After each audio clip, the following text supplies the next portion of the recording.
start to finish. Put them to work for you by calling 641-585-0101 today. Kingland Construction Services of Forest City. This is the Kingland Construction Kickoff Show. Forest City football is 30 minutes away. Now, from the press box at the field, here's Zarin Eggesdahl.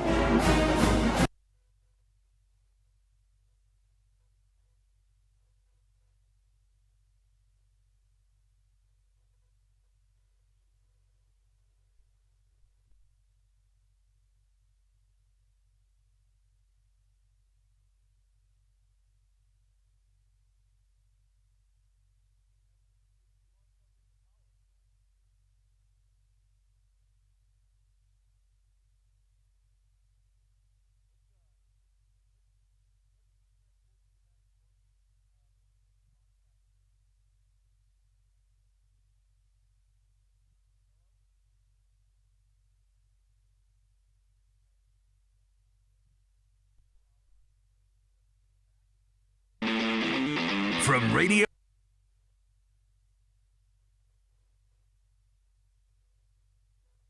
Forest City. Have on the other side, what tight ends are going to be in the game. It's just single wing offense. It's all about deception. It's all into tonight's activities, though. Let's head to Des Moines. It's the Radio Iowa Scouting Report with Todd Kim. Todd, take it away.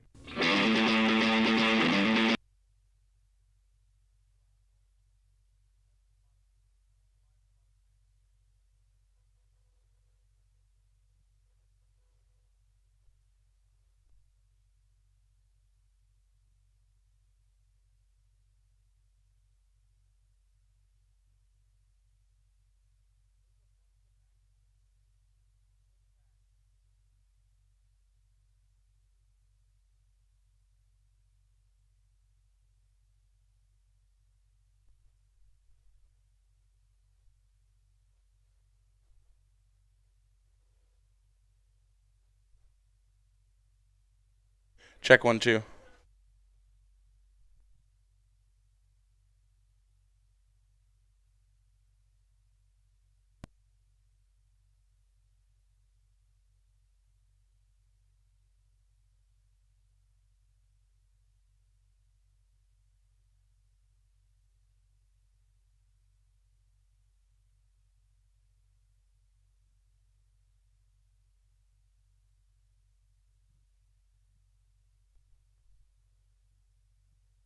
Kingland Construction Kickoff Show starts in 30 seconds. Kingland Construction Services of Forest City currently has capacity for renovation and remodel projects, while the large projects experience delays.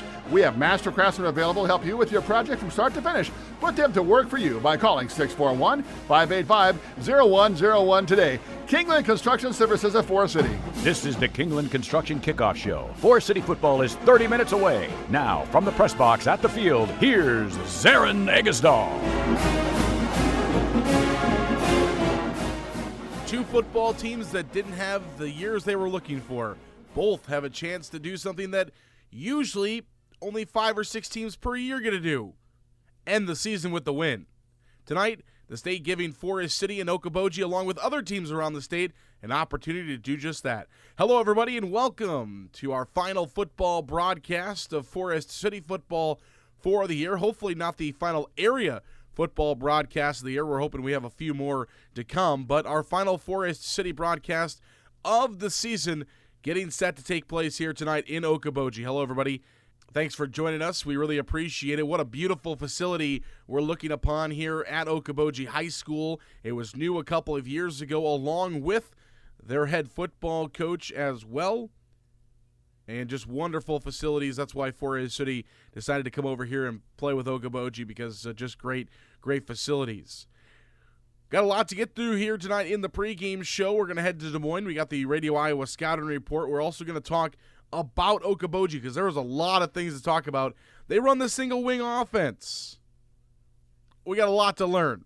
Trust me, it took me a while this week as well, trying to obviously, of knowing about football and knowing different types of offenses. I knew the single wing, but it's been since I was in 5th or 6th grade the last time I've actually seen the single wing in person, and that was the last time that Forest City played Webster City, in football.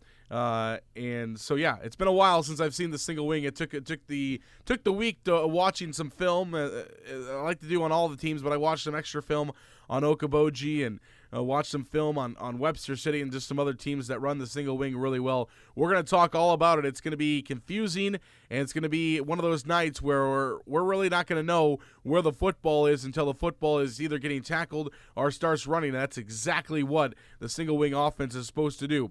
Is it the quarterback or spinner back? We'll talk more about that. Is it the fullback? Is it the running back? Is it one of the wide receivers? You never know where the football is. You never know which one of the linemen are running. You never know how many linemen they're going to have on one side, how many linemen they're going to have on the other side, what tight ends are going to be in the game. It's just single wing offense. It's all about deception. It's all a mess. And we're going to try to I'm going to try my best to explain it out to you as much as I can here this evening. Before we get too far into tonight's activities, though, let's head to Des Moines. It's the Radio Iowa Scouting Report with Todd Kim. Todd, take it away. From Radio Iowa Sports, this is the Scouting Report, an in-depth look at this week's prep and college games. Now from our studios in Des Moines, Todd Kim.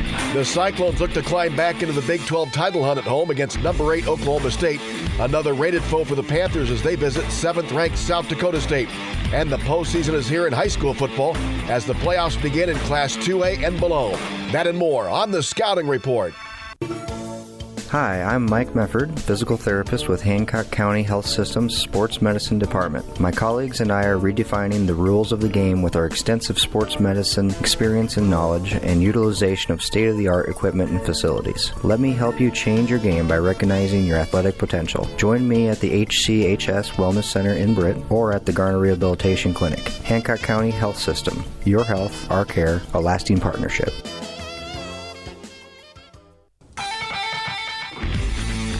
The Scouting Report from Radio Iowa Sports. Homecoming in Ames as Iowa State has a chance to climb right back into the Big 12 title chase with a victory at home over 8th-ranked and unbeaten Oklahoma State. The Cyclones 4-2 after wins against Kansas State and Kansas, and with every victory now, the stakes become higher. We've really tried to kind of hone in on self-awareness and areas that we got to get better. And, there'll be big games, and whether this is a big game or not, there'll be one probably next week too or the week after that. And so you just keep playing and, really don't worry about those things. You try to learn and grow from successes and failures and then just try to be the best version of yourself each Saturday. That's Coach Matt Campbell. ISU looks to break through against an Oklahoma State team that has won 8 of the last 9 in the series, including 2 straight. Quarterback Brock Purdy. They just match up well with who we have. They have safeties that can cover our tight ends. They got corners on the outside that are really good in coverage. Their D-line's good. And to be honest, we've competed with them every single year, since I've been here, but it just comes down to those crucial moments. Oklahoma State coach Mike Gundy says after a slow start, the Cyclones have picked it up the past few weeks. Purdy's playing good, played good again Saturday. Tight ends obviously are playing good. The running backs, what we thought he was. We'll need a great week of practice. We need to be able to stay focused, and we're expecting a fourth quarter game. Kickoff in Jack Trice Stadium is 2:30. The game will be televised by Fox. Another week, another ranked opponent for the UNI Panthers, who are on the road to take on 7th-ranked South Dakota State. The Panthers are 3-3 after a home loss to South Dakota and take on a Jackrabbit team that's 5-1. Sanford transfer Chris Oladokin at quarterback has passed for nearly 1,300 yards and 14 touchdowns for South Dakota State. He's a lot like the guy last year, I'd say, as far as what he's doing. A very good runner, very good thrower, fits their offense nice, and yeah, he's effective. That's UNI coach Mark Farley. A bad season at Drake has come unraveled as the Bulldogs are forced to forfeit tomorrow's game at home against Stetson because of a COVID outbreak. Drake is now at 2-6 and on the verge of its first 7-loss season since 1985. And also tomorrow, Upper Iowa's on the road at Minot State. High school football is next on the Scouting Report. who is a Beck's player with heart. Growing up on the farm, you got to get stuff done. I have to get the job done there. I love the team effort in football. It really couldn't be done by just a few people. You need every single person. Beck's is recognizing student athletes that are not just a star on the playing field, but a player that shows heart in school and in the ag industry. Nominate a player today. Go to brownfieldagnews.com and search Player with Heart. Beck's, we are and will remain farmers at heart. Farmers at heart. At Beck's, that's who we are. For over 100 years, the Beck family has lived and farmed in central Indiana. Today, we're proud to serve a dedicated community of farmers in Iowa. To us, helping farmers succeed means so much more than just being a great seed supplier. Our family of employees and dealers are committed to helping farmers seek new challenges, push boundaries, and innovate in an ever-changing industry. That's what makes Beck's different. We love what we do. We are and will remain farmers at heart. The Scouting Report from Radio Iowa Sports. The playoffs begin tonight in high school football for Class 2A and below, the 4 classes that advance 32 teams into the postseason.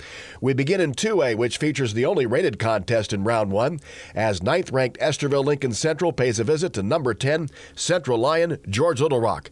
Dave Van Ruckel has a preview. The Lions defeated the Midgets a year ago, 28-6, aiding their playoff run that would take them all the way to the Class 2A championship game at the Unidome in Cedar Falls. Estherville Lincoln Central football coach Ryan Rezac says everyone on his team is looking forward to the rematch. Our guys are excited about this game. They're looking forward to it. I'm looking forward to it. The coaching staff looking forward to it. There's a lot of excitement built up and a lot of blood, sweat, and tears built into this game. Estherville Lincoln Central enters the game ranked 9th, while Central Lion George Little Rock is ranked 10th. This will be the Midgets' 7th top 10 matchup of the season, and Coach Rezac believes that schedule has prepared them well headed into the playoffs. This year we've played in a lot of big games, and we've had a lot of opportunities to have pressure put on us, and so that's what we kind of set up our schedule for, and we really think that we've played in those games in those pressure situations, and that's going to help us out here in the end. For the Radio Iowa Scouting Report, I'm Dave Van Ruckel, KILR, Estherville. Also in 2A, top-ranked Waukon hosts West Liberty.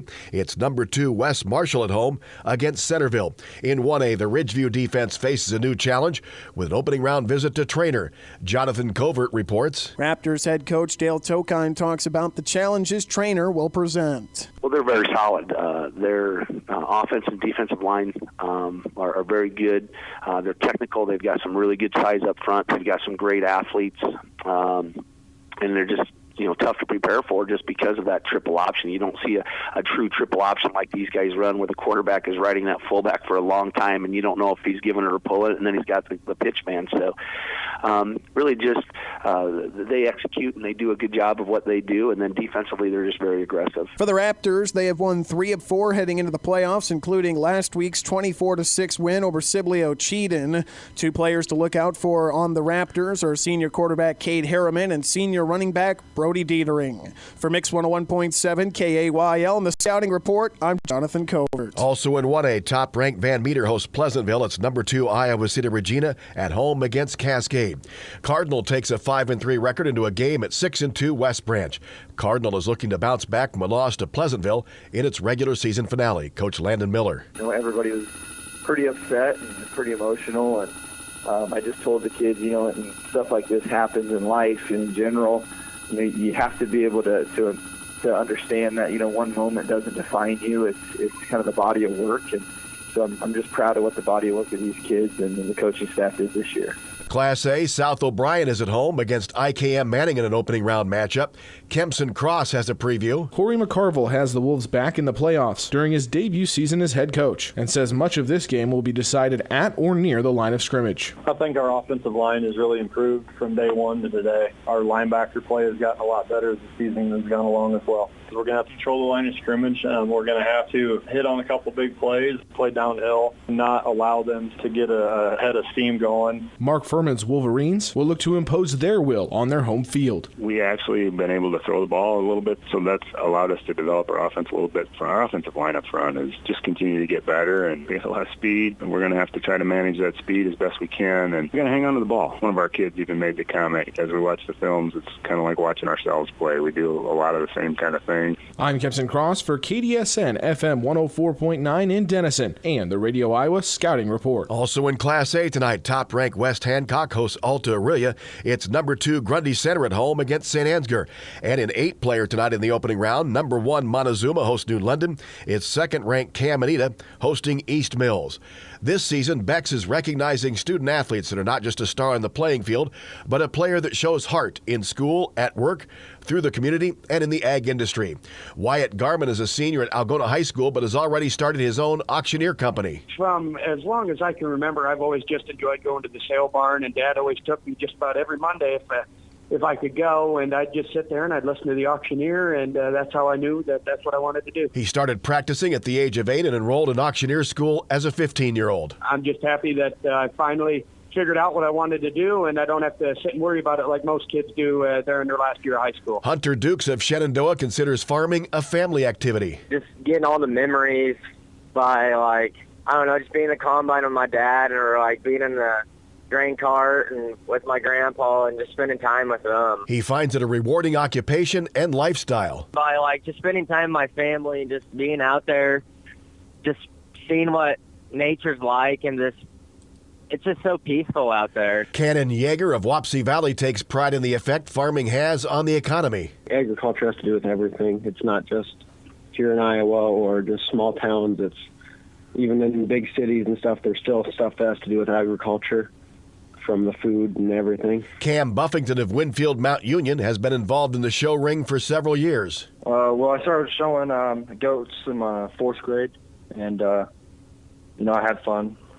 So I just kept doing that, and then we got into the sheep, and I was doing sheep and goats, and, I loved it, and we started raising our own sheep and goats right now, so, and I love that, so that's one of my, things I want to do for the rest of my life. Beck's Players with Heart. The rest of Week 9 is next on the Scouting Report.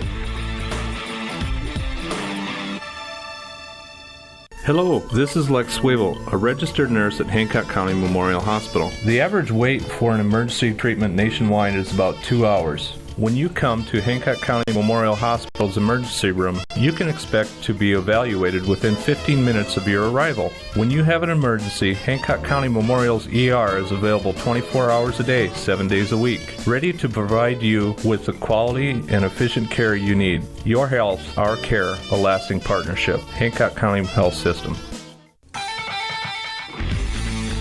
The Scouting Report from Radio Iowa Sports. It is the final night of the regular season in Class 3A and above as teams battle for seeding and postseason bids. In 3A, the playoffs are already underway for Sioux Center as the Warriors get set to host MOC Floyd Valley. Doug Brook reports. Sioux Center comes into the game needing a win to possibly earn an at-large bid into the Class 3A playoffs. The Warriors are 2-2 in the district, 4-4 overall. Sioux Center coach Tim Van Regenmorter says his team has been in playoff-like games the last 2 weeks. Our kids have done a great job of handling that. They understand the urgency that's involved with tonight's game, but it's, like you said, it's been that way for 2 weeks for us. It's been lose or go home. MOC Floyd Valley coach Grant Hagstead says even though his team is out of the playoff picture, there's still a lot riding on this game. We look at it as an opportunity for us to obviously finish with a win, and we look at it as a chance to have the best record I think that we've had as a team since 2017. And so we know Sioux Center's got a lot they're playing for, but there's a lot of things, too, that we just look at on our side of things. For the Radio Iowa Scouting Report, I'm Doug Brook. Also in Class 3A, top-ranked Harlan is on the road at Knoxville. Number 2, West Delaware hosts Charles City, while third-ranked Boyden Hull Rock Valley is at Sioux City Heelan. In 4A, both teams are in the playoffs, but 9th-ranked Decorah visits number 3 Waverly Shell Rock. The winner claims the title in District 2. Decorah coach Pat Truen. Would love to get the win, district title, get some hardware there and some accolades in that area. And then hosting a game and being that kind of being a 1 seed, being one of the 6 champs of the districts, it would be a really nice thing to be able to do for ourselves. There's one other rated matchup in Class 4A. It finds 4th-ranked Lewis Central visiting 7th-ranked Winterset. Top-ranked North Scott visits Mount Pleasant. It's number 2 Cedar Rapids Xavier at Oskaloosa. Class 5A, there is one rated matchup. It finds 7th-ranked Cedar Rapids Prairie at number 9 Linn-Mar. Also in Class 5A, top-ranked Cedar Rapids Kennedy is at Dubuque Hempstead. Number 2 Southeast Polk hosts Cedar Rapids Jefferson. And 3rd-ranked Ankeny is at home against Des Moines Lincoln. This weekend, all the pairings will be set for next week's playoffs. That's all for the Scouting Report. For Radio Iowa Sports, I'm Todd Kim. Welcome back here to Okoboji High School as we get set for the Indians and the Pioneers. Going to be doing battle in football action this evening. It's going to be a lot of fun and cannot wait to have you along the way with us. Forest City and Okoboji meeting for the first time Holland tonight here on Contracting this in Forest City for earth moving. Beautiful field here. They've a couple of years old. We're going to talk all about that a little bit more. We're going to be talking with Okoboji head coach Nick Pluger, Forest City head coach Chad Moore. Both of them will take a moment to come and talk with us in just a second here on the pregame show as we continue to go. We'll take a break. We'll come back right after this. 69 in Forest City wishes good luck to our local athletes. We look forward to seeing you compete.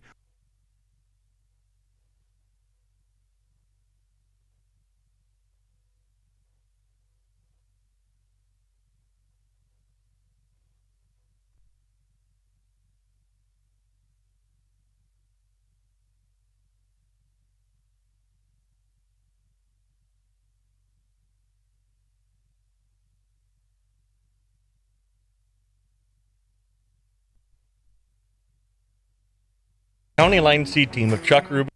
Forest City Ford at the Farmers Co-op. Shooter Sports Barn. MBT Investment Center of Forest City. Located. Holland Contract. Grow Electric in Lake Mills is proud to support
Indians, Zarin Eggesdahl. Welcome back on the pregame show. We're talking now with Okoboji Pioneer head football coach Nick Pluger. Coach, you're in your second year with the team, kind of a rebuilding phase right now. As a whole, how do you feel the entire season went? Overall, the season went very well. We easily could have been in a position that we're playing in the playoffs right now. In our non-district games, we were just 2 points away from being 3-0 and taking that momentum into our district, and especially in our first game against Sheldon.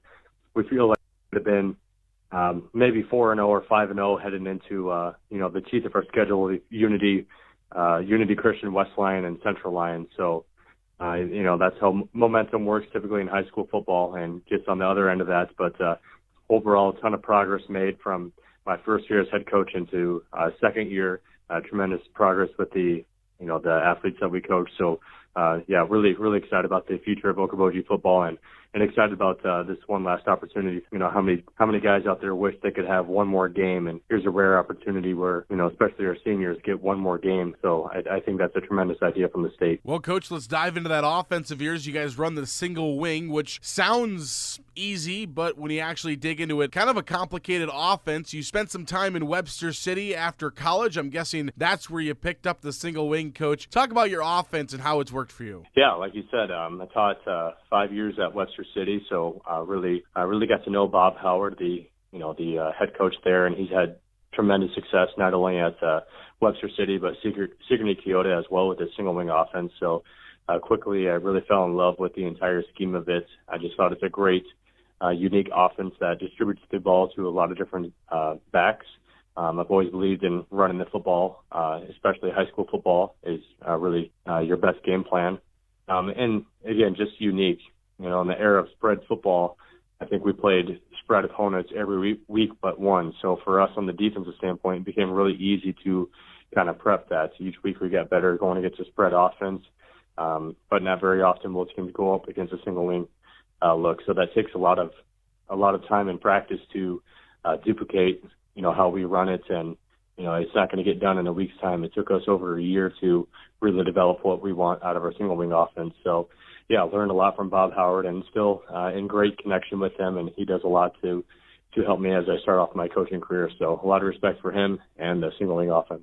Coach, I kind of talked about it with the fans in my run-up here in the pregame show, but talk about the offense a little bit. It's all about deception, correct? You're trying to confuse the defense, trying to figure out where the football is. Of course, you use a quarterback or a spinner back is what you call him in that offense. Same thing as a quarterback, but you call it a spinner back. Just a lot of deception, right? Yeah, all about deception. Yeah, our quarterback that we call a spin back, I would say, the ball is in his hands 50% of the time. The other percent, he's either a lead blocker on a power series or, like you said, a misdirection, handing the ball elsewhere. So, yeah, a lot of misdirection in the backfield. And, coaching linebackers and playing linebacker myself, I know, how difficult it is to get high school kids to read an offensive line. They're always wanting to look in the backfield. So I just think that's another good opportunity to kind of mess up defenses until they learn to really read the offensive line and their keys. Coach, let's talk defense a little bit. From film of the last couple of games that I've been watching, seems like you guys are usually in a nickel formation, sometimes into a 4-3 look. But what are you guys doing defensively? Yeah, we've kind of had a hybrid of defenses this year. We started off with a 3-5-3 look, anticipating that linebackers would be our biggest depth position. And then as the season kind of progressed, and it seemed like the D-line was definitely the strength of our defense. So then we went back to our 4-2-5 defensive philosophy, and then recently kind of gone to, like you said, a 4-3 with a 2-high safety look. And that's because we have Mason Vanderpool and Ethan Schlachter, both very intelligent and both very good at the safety position, equally as big of a run threat as they are in the pass threats, in terms of pass defense and run defense. So that's been a good move for us. And I think our defense has made some tremendous improvements throughout the season. They've had some tough matchups, but overall, week in, week out, they get better and better. So we're really excited about what they've done on the defense side. Coach, thank you so much for taking some time with us. We really appreciate it. That was Okoboji head football coach Nick Pluger talking about the Pioneers. We'll take a break. We'll come back. Forest City coach Chad Moore joins us next in the pregame show. Missile Insurance and Realty of Forest City. Whether buying or selling a home, Tim Missile and Pat Levick have the market experience to help you follow your dream. Missile Insurance and Realty can help you insure that dream once you find it. Missile Insurance and Realty in Forest City. Call 641-582-3554. Support for Forest City Sports comes from Edward Jones Financial Advisors, Mark Frakes, and Amy Ryan of Forest City. Edward Jones is a financial services firm exclusively serving individual investors, offering a range of investments including certificates of deposit, stocks, mutual funds, taxable and non-taxable bonds. Additional information is available at edwardjones.com. Edward Jones, making sense of investing. Member SIPC. Non-taxable bonds may be subject to state, local, or alternative minimum tax.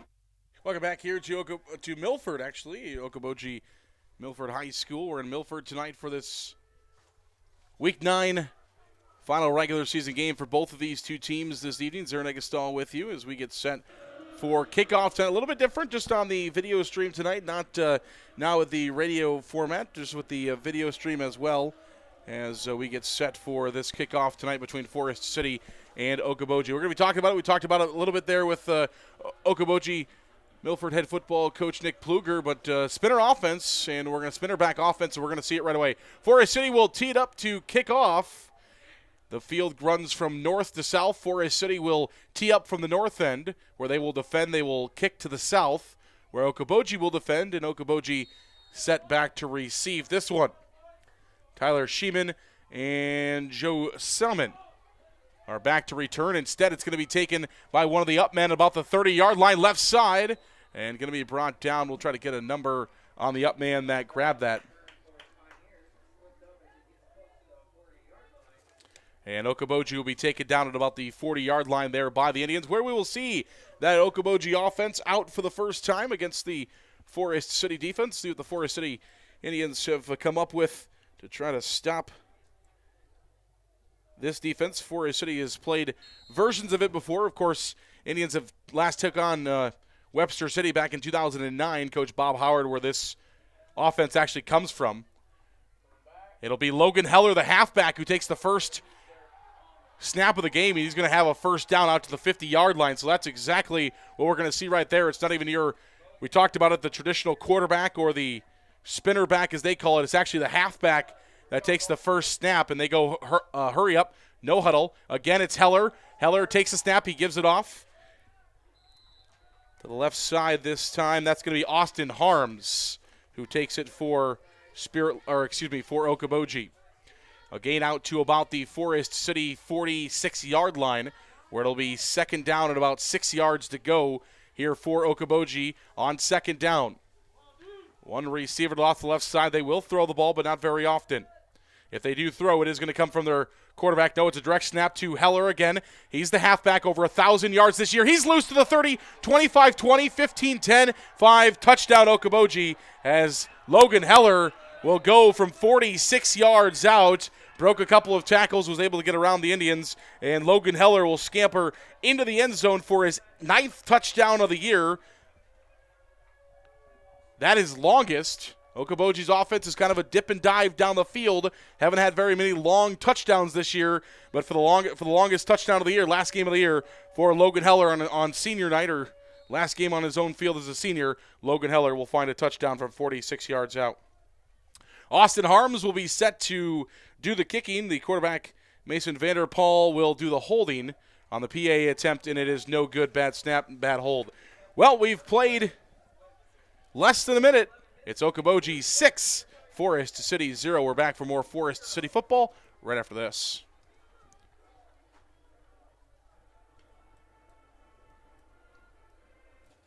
Holland Contracting in Forest City. For earth moving, Varco Pruden metal buildings, farm drainage, directional drilling, demolition, tire shop, and more. Call the construction experts at 641-585-2231. Holland Contracting in Forest City, dedicated to making the region a better place, one project at a time. Hy-Vee in Forest City is a proud supporter of the Forest City Indians. Stop in and check out their pharmacy. It's built for you. No waiting in lines for the pharmacy. The pharmacy will be waiting for you. Hy-Vee is your full-service, employee-owned grocery store here in Forest City. Go Indians from Hy-Vee. Welcome back here to Milford, Iowa.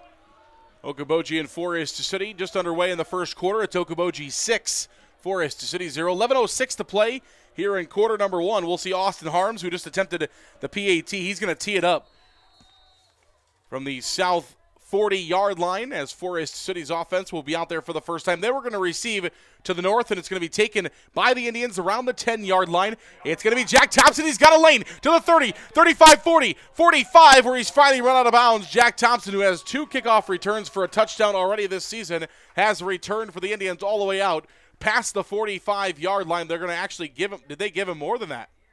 They might have gave him the 46. It'll be the 46-yard line. PA thought that the referee in the middle of the field that had the football was where they spotted it. I was going to say, if they're going to give him the 50-yard line, we'll take that, but definitely was nowhere near the 50-yard line. First down and 10 Indians from their own 46-yard line after a good return by Jack Thompson. Brookoff will hand it off to Olsen. Olsen loose across the 50 to the 45. Inside the 45-yard line, Andy Olsen with a good run on first down for the Indians. And Forest City now moving the football on their first time with it. Andy Olsen has it across midfield at the 41-yard line of Okoboji. So both offenses moving the football so far. 10:53 to play first quarter. 1 receiver to the near side. 3 receivers in a triangle formation to the right side. They're going to give it to Olsen again. Olsen, running room, 35-30. And going to be brought down inside the 30-yard line for the Indians. Another long carry for Olsen on first down as he gets it out to about the 29-yard line where Forest City will have first down and 10. 2 plays to Andy Olsen, 2 first downs, and Forest City knocking on the door themselves. All whites tonight for the Indians, as you can see. White helmets, white jersey, white pants. Coach Moore told them that this is their state championship. Go after it. 1 receiver to the far side. Handoff. Olsen, he's going to be stuffed this time inside. A big grab there for Okoboji. That's 53. Blaze Elwood, the freshman. A ton of freshmen on this team for Okoboji. And we're going to be talking about them throughout the night. They're a very young team. 19 freshmen, which is the largest grade of any of their grades on their varsity roster. 19 freshmen, 12 juniors, 9 seniors, 6 sophomores. Brookoff takes a snap, swings it out to the right side, caught by Kellen Moore, and he's immediately hit, but he will get the loss on the first down play. Oh, no. Excuse me. Lost another yard. I thought maybe he had got that yard back. It went forward a yard. Instead, it went backwards a yard. And it's going to be 3rd down and 14 from the 33-yard line for the Indians. Brookoff gets the play. 9:30 to play first quarter. Okoboji in all blacks. Right now they're sporting a 4-3 look. They will go into a nickel formation from time to time. 3 receivers. Brookoff looking to throw. Brookoff under pressure at midfield, and he's going to be thrown down. He's got to hang on to the football.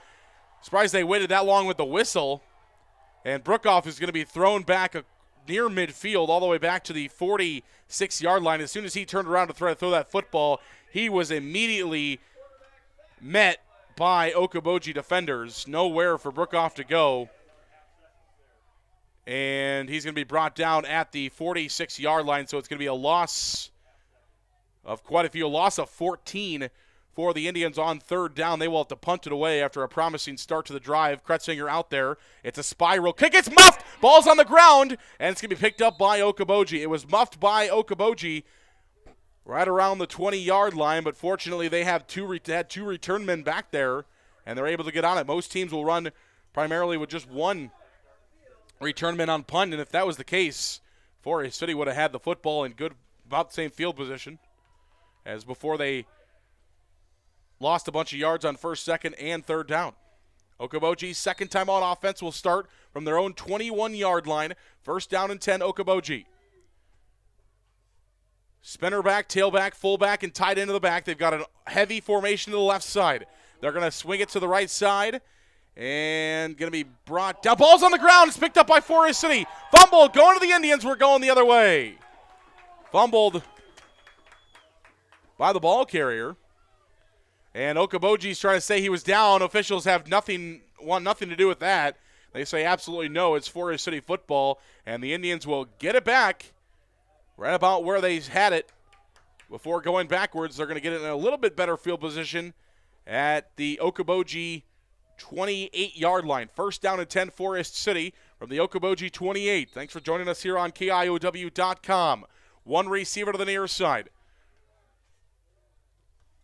Two receivers to the near side. One man in motion from left to right. It's Thompson, quarterback keeper to Brookoff, and he's going to be spun down immediately. On the play there by Okoboji. Sam Paz makes that tackle for Okoboji. One of their defensive linemen. We talked about it. They will go into those different defensive formations. Right now they're sticking with their 4-3 look with a one-high safety. Brookoff will look to throw. Brookoff still looking to throw. Now he's under pressure. He's going to have to run. Brookoff has a little running room to the 25 and going to be run out of bounds inside the 25-yard line. He'll be short of the first down marker. We'll see exactly where they spot him out at. It'll be the 23-yard line, so it'll be third down and short coming up for the Indians. Third down and about 4 from the Okoboji 20. Well, they say 20. That's 23. Yeah, okay, they switched the board now. 23-yard line of Okoboji is where the Indians will have it at. Olsen will come to the sideline. Robe Berry will come in, and we've got whistles and a timeout going to be called by Okoboji, I believe. Timeout Okoboji. We'll take a minute as well. We'll come back. More Forest City football on the way after this. Proud supporter of Forest City High School Athletics. Nate Mayland is with you from the word go. From planting to harvest, you can count on Nate. Contact him today in Forest City at 641-860-1712. Nate will help you put the right seed on your acres. 641-860-1712. Celebrating 25 prescription service, free delivery in town, and prescriptions by mail, along with curbside pickup at Mercy One Clinic, Forest City. Open Monday through Friday, as well as Saturday mornings. Good luck, Indians from Miller Pharmacy of Forest City, celebrating 25 years. The 3M Distribution Center of Forest City. The team at 3M wishes our area athletes good luck and good health this season. Like any good team, working together brings out great results on the field or in the warehouse. The 3M Distribution Center of Forest City. Welcome back here to Okoboji as we get set for more football action.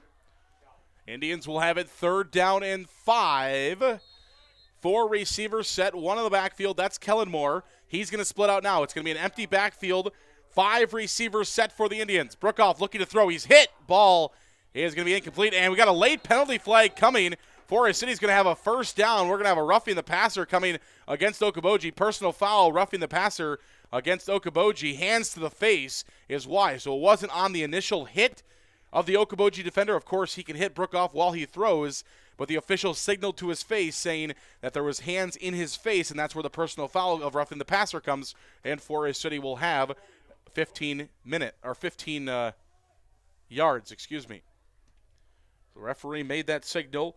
I was wondering, I thought it looked like a little bit of a interesting call if it was going to be roughing the passer, but then he signaled the face, so that's where that roughing came in. There, it's a direct snap, and Forest City was moving early. Left side of the Forest City line was moving as Snyder was taking the direct snap. False start against Forest City is the call. So the Indians will give 5 of those 15 yards back, but still have it first down. It's going to be first down at 15 from the 17-yard line here for the Indians. And they're going to change personnel here, get their tailback, Andy Olson, back into the ball game. It's a little bit of a chilly night, one of our more chilly nights we've had here of this fall, or football season rather. We've had some chilly nights, just not on Friday nights. 1 receiver to the right side, 1 to the near side. Running back in the backfield, tight end in the game. Hand off Olsen, and he's going to be spun down. And Matt Olsen picks up the stop for Okoboji. 34, his 28th tackle on the year. Matt Olsen, a 6'3", 190-pound senior. We mentioned they do have some seniors on the roster, just 9 of them, though. But compared to the 19 freshmen on the roster this year for Okoboji, brings their total roster up to 46. Forest Cities is at 38 on their roster.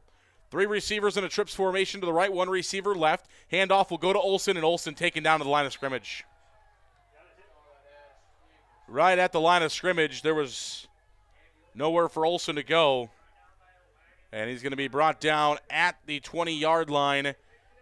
It'll be a third down coming up for Forest City. They're going to have to get inside the 10-yard line, almost to the 5, before they're going to find a first down. Ball's on the 20-yard line, 18 yards to go. They got to get it inside the 5. They got to get down to the 2-yard line. 3 receivers left, 1 receiver to the right. Brookoff takes the snap. He's going to roll to the right. Brookoff looking to throw. Now he's just going to run. No, he is going to throw to the end zone. It is incomplete. Intended for Snyder. And it will be 4th down for the Indians coming up. 4th down and 18 yards to go. Brookoff looking to the end zone. Him and Snyder were there, just not able to connect on that one. It'll be 4th down and 18 for the Indians from the 20-yard line. 6:16 to play here in quarter number 1. Forest City trailing 6-0 over Okoboji. They took their first drive of the game and marched it, capped it off by a Logan Heller 46-yard touchdown run. Indians will keep the offense on the field here from the 20-yard line. Kellen Moore and Truman Knutson to the top half. Snyder to the near half. Brookoff looking to throw. He's got some protection with Andy Olsen. Brookoff looks up and he throws. End zone, incomplete. In and out of the hands as Forest City had the intended target in the end zone. Instead, it's going to be a turnover of downs.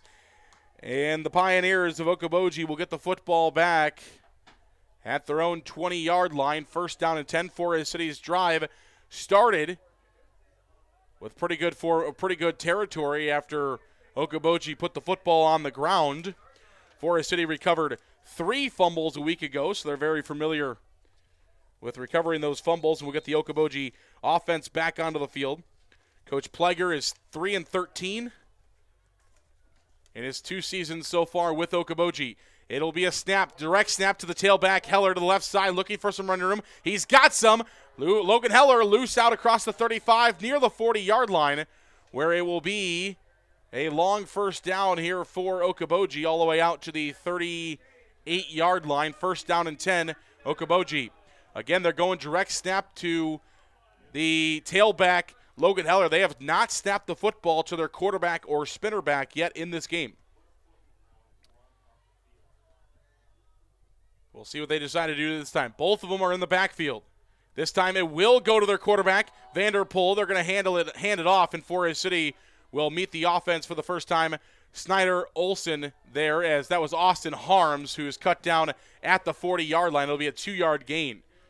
So after all those plays that Okoboji has run so far, for the first time, the ball was actually snapped to their quarterback, Mason Vanderpool.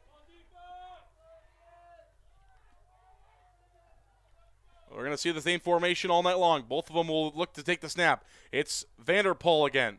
Vanderpool hands it to Heller this time, and he'll find a couple more yards up across the 45 to roughly the 46-yard line, as that's where Heller will end up.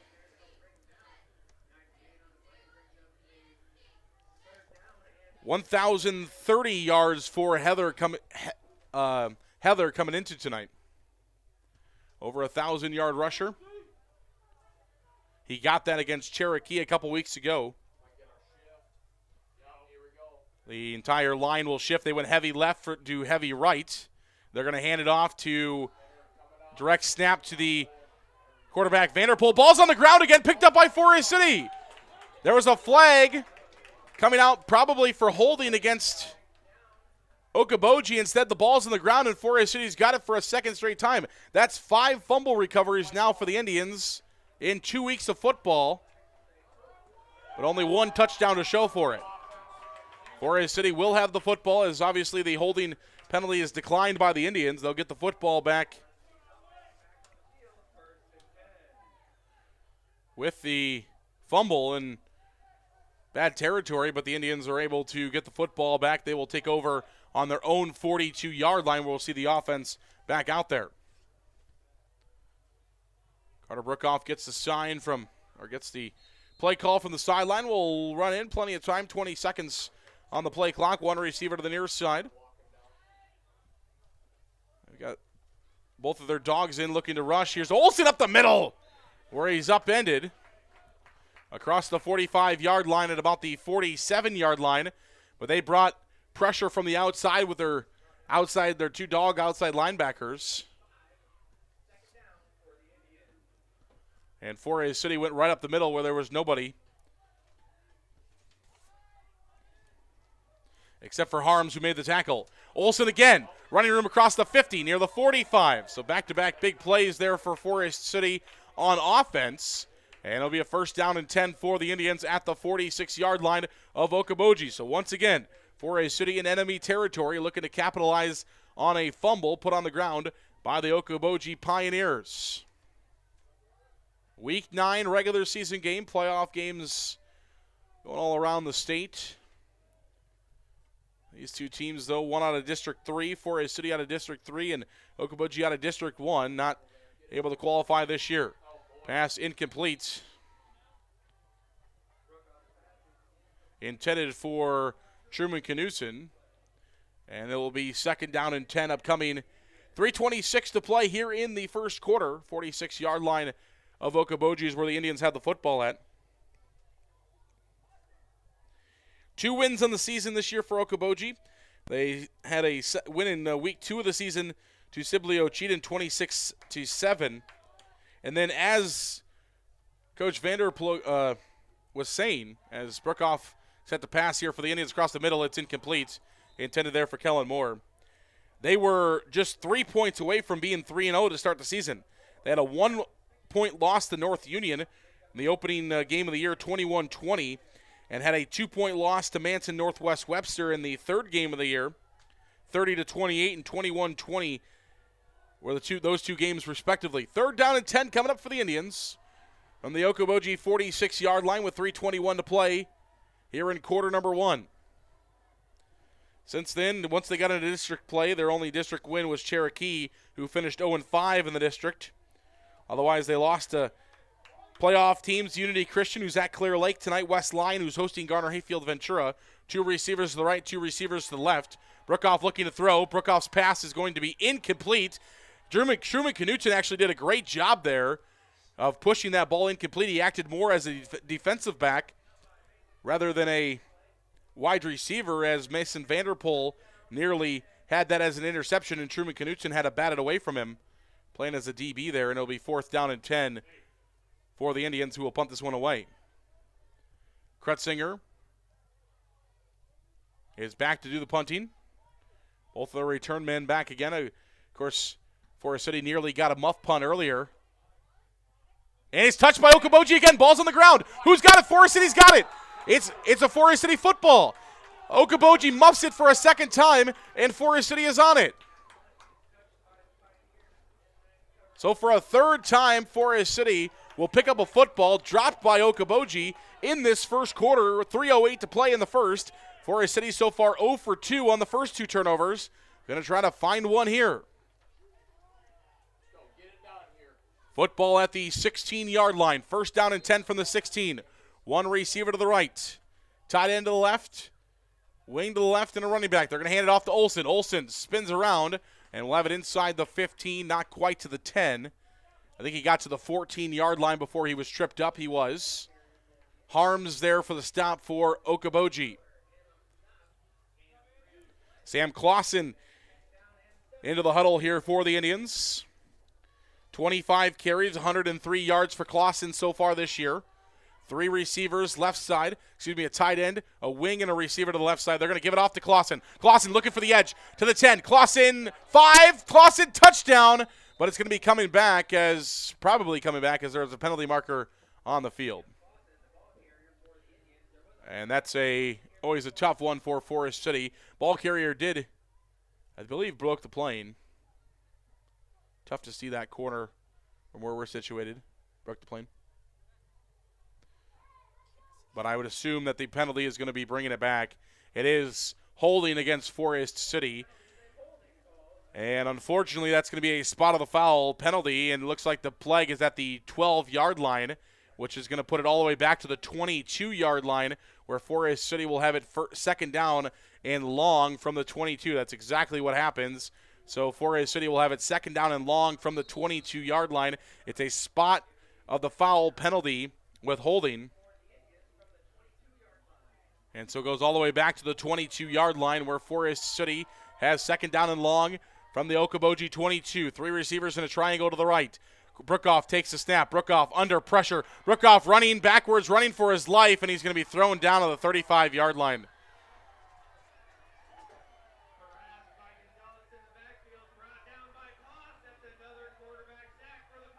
And it goes all the way back. Actually, they're going to do it short of the 35. It'll actually be the 34-yard line. So it'll be third down and very long. Forest City will have to get halfway to Grettinger in order to find the first down here. 3rd and 30 from the Okoboji 34-yard line. 1:55 to play in the quarter. Under center, Brookoff looking to throw.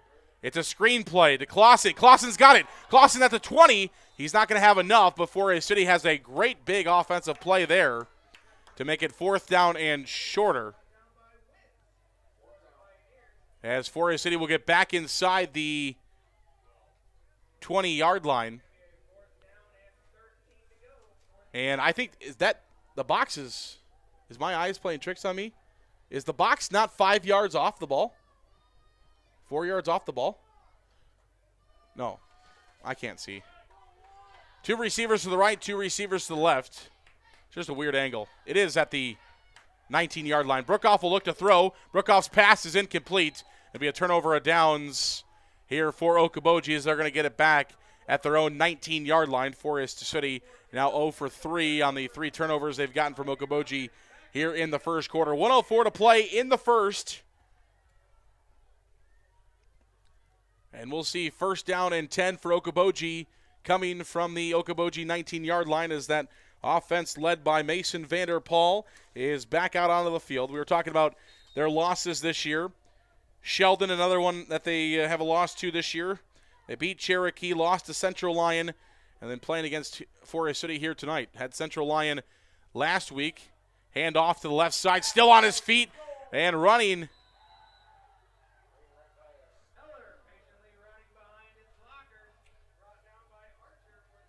Archer with the stop. That was Heller, of course, running the ball for Okoboji. Archer makes a stop for the Indians at the 33-yard line of Okoboji, but it's going to be a long first down for the Pioneers. Central Lyon, they went to Central Lyon last week, lost 45-14. I watched that game. And it'll be Mason Vanderpaul who will take it himself. The quarterback, about a 9-yard pickup on first down across the 40 to about the 40, maybe an 8-yard gain. Should be still 2 to go. We'll see where they spot that at. Yeah, second down and 2, a gain of 8. 19 seconds left in the quarter. This should be the last play unless they decide to hurry up. Once if they get it, well, I guess the clock does stop at the first down, so we'll see what they decide to do, but it should be the last one here. 9 seconds. Up the middle. It's a run. And Forest City will make a stop, though it will be enough for Okoboji first down up to the 44-yard line. First down and 10, Okoboji. And the clock restarts, chain set, end of the first quarter. We've played 1 quarter of football so far. It's Okoboji 6. It's Forest City 0. We're back for more football right after this. Our local athletes throughout the year. Let FCIS be your partner, not just your agent, helping you with all your insurance needs. With multiple carriers, we can get you the best coverage for the best price. Call us today at 800-331-1520. Good luck, Indians, from FCIS Insurance. Kingland Construction Services of Forest City currently has capacity for renovation and remodel projects, while the large projects experience delays. We have master craftsmen available to help you with your project from start to finish. Put them to work for you by calling 641-585-0101 today. Kingland Construction Services of Forest City. WCTA is committed to providing local phone service, high-speed internet, and the most reliable digital TV. They proudly support local schools, events, and charities. Their employees are your friends and neighbors who live and work in your community. WCTA is your local telecommunications cooperative. Welcome back here on KIOW and live at KIOW.com. Thanks to all of our great sponsors that make it possible to us for us to make these trips and come out and bring you this football game live. We really appreciate it. 12 minutes on the clock as we get ready to start the second quarter. We flip the sides of the field. Okoboji 6, Forest City 0 here as we get ready to go in quarter number 2. Okoboji set up at their own 44-yard line from that same single wing formation. One man in motion from right to left. We've got whistles. They were going to go to Harms. And the whistle's blowing the play dead. Okoboji pointing at Forest City. It's going to be false start on them, though. False start on Okoboji. That's going to push them back to the 39-yard line where it will be first down and 15 upcoming for the Pioneers from their own 39-yard line. 1:59, the second ran off there. One receiver to the near side, otherwise they're set up in their normal single wing formation. Both Heller and Vanderpool in the backfield. Heller takes the direct snap. Heather, and he will break forward across the 40 to about the 42-yard line where it'll be second down upcoming. Ethan Sesker on the stop for Forest City up to about the 42-yard line. So a good job there by the Indians, minimizing the gain. It'll be second down and 12 for the Pioneers. Vanderpool and Heather in the backfield. Both will get set to take the snap, and Forest City jumps off sides. The offensive line for Okoboji moved, but it was on the direction of an Indian defender going across, so it's going to be motion on Forest City. It'll be 5 yards for Okoboji. Back, and so that will set us up second down and 7. That would be what would have happened if there wasn't the initial penalty. So second down and 7 for the Pioneers. 11:20 to play here in quarter number 2. They'll have that receiver here to the near side. Doms is in. They're going to hand it off to the fullback Harms and Jack Thompson. Great pursuit there by Jack Thompson as he gets to the ball carrier before he finds the edge. Austin Harms trying to set the edge, trying to get out there. Over 600 or almost 700 yards for Harms on the year as well, and 6 touchdowns. Pretty good ball carrier. Jack Thompson beats him to the spot on a good pursuit and is able to bring him down for a loss of about 1 and makes it third down and 8 coming up for the Pioneers from the 46-yard line on their own side of the football. Heather and Vanderpool in the backfield. It's going to go a direct snap to Heather. Heather looking for running room. He's got it. Heather is loose across the 45-yard line. It's going to be enough for an Okoboji first down as Logan Heather makes it across to about the 43, 44-yard line. 43-yard line's where they're going to spot it, and it'll be an Okoboji first down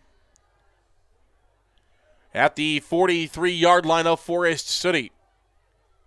Clock will continue to tick as the chains are set. Here's the snap. They're going to hand it off. Inside, Harms takes it. Harms set up on the outside. Harms is listed as one of their backs. Hangs down on that far side and just takes the direct, or the snap goes to Heather. And then Heller hands it off to Harms, who goes up the middle. It's a gain of 6, second down and 4. And false start's going to be coming against Okoboji, so that will put him 5 yards back.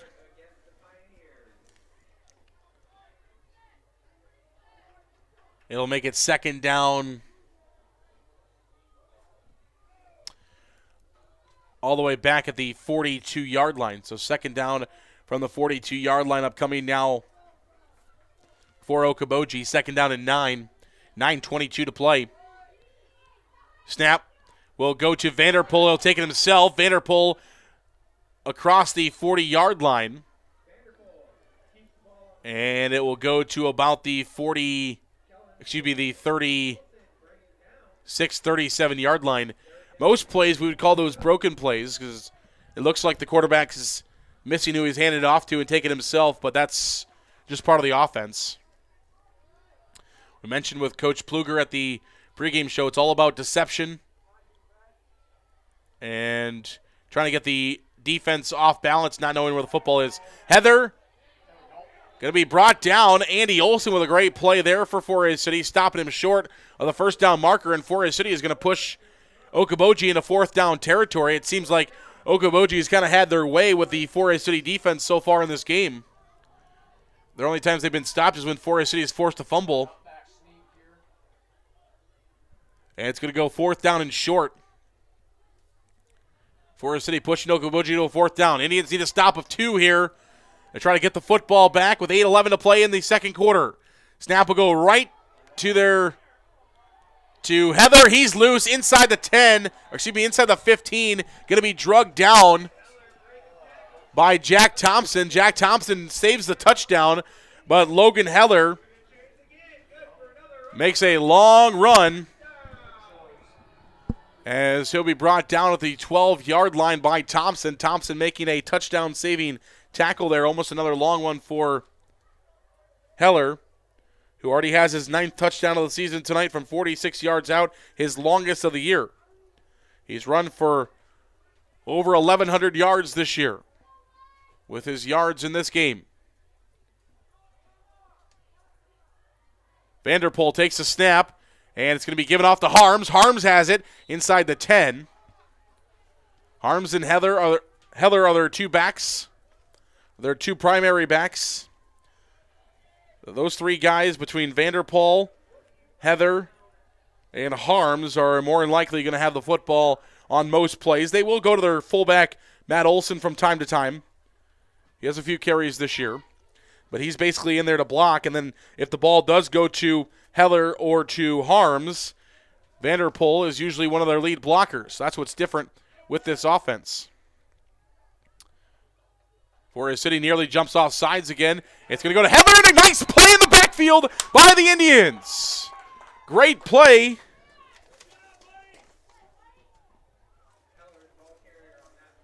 For Forest City. I think Grant Woogie made that stop for the Indians in the backfield. Looking through small windows across the field, I'm pretty sure that's who makes the play. And it'll be 3rd down and 10 for Okoboji from the 12-yard line. 6:21 to play here in quarter number 2. It's 6-0 Pioneers. As you can see on the screen, I know things a little bit different tonight. Thanks for joining us here on just KIOW.com. Snap will go directly to Heather, and probably offsides on Forest City coming, but it's not going to matter as Heather's into the end zone for a touchdown. We got a flag, which I would assume it's probably a free play, maybe a motion penalty on Okoboji, but I think that might be an offsides on the Indians. They should have blown it dead if it was moving on the outside by Okoboji, unless it was some kind of a motion. Oh, why didn't they blow that dead? They called a false start but let the play a whole run completely. It was a false start against Okoboji. Wow. Something not right there. Interesting. 5:59 to play, second quarter. 3rd and 15 upcoming now from the 17-yard line for Okoboji. Forest City will have another opportunity to try to stop them. Got 2 downs, so they do kick field goals. They've got a long of 35 this year. Austin Harms does. It's going to be the keeper. No, it's a pitch out. Ball's on the ground first, and he's got it again. I think it's Vinton Feldman. That was a pitch. No, they're going to say it was how is that an incomplete pass? They're going to say somehow that was a forward pass. I guess if he's behind the line of scrimmage, they can make that play, but Forest City fans thought maybe it was a lateral. If he's behind the line of scrimmage and it's forward like that, it is. That's what they're going to call. He was behind the line of scrimmage. Of course, once he's across the line of scrimmage, it's either a lateral and a fumble or it's an intentional grounding. And the official is going to say with him being behind the line of scrimmage, it's a forward pass, an incomplete pass, and it is 4th down upcoming for Okoboji. Timeout on the field. We'll take it as well. We'll come back in 1 minute. Top Dead Center is a full-line Western dealer with blades and snow control equipment. They also carry truck accessories of all kinds, fifth wheel hitches, LED lights, and more. Call 641-512-5529. Top Dead Center Truck Equipment in Forest City. Support for Forest City Sports comes from Edward Jones Financial Advisors, Mark Frakes, and Amy Ryan of Forest City. Edward Jones is a financial services firm exclusively serving individual investors, offering a range of investments including certificates of deposit, stocks, mutual funds, taxable and non-taxable bonds. Additional information is available at edwardjones.com. Edward Jones, making sense of investing. Member SIPC. Non-taxable bonds may be subject to state, local, or alternative minimum tax. Missile Insurance and Realty of Forest City. Whether buying or selling a home, Tim Missile and Pat Levick have the market experience to help you follow your dream. Missile Insurance and Realty can help you insure that dream once you find it. Missile Insurance and Realty in Forest City. Call 641-582-3554. Back here at Forest City High School, we did mention they do kick field goals. They've kicked quite a couple of them this year. Long of 35 for Austin Harms. Has a long of 35. He kicks this one. It's up, and it is good. Field goal is good for Austin Harms. We'll take a break. We'll come back right after this for more football action on KIOW.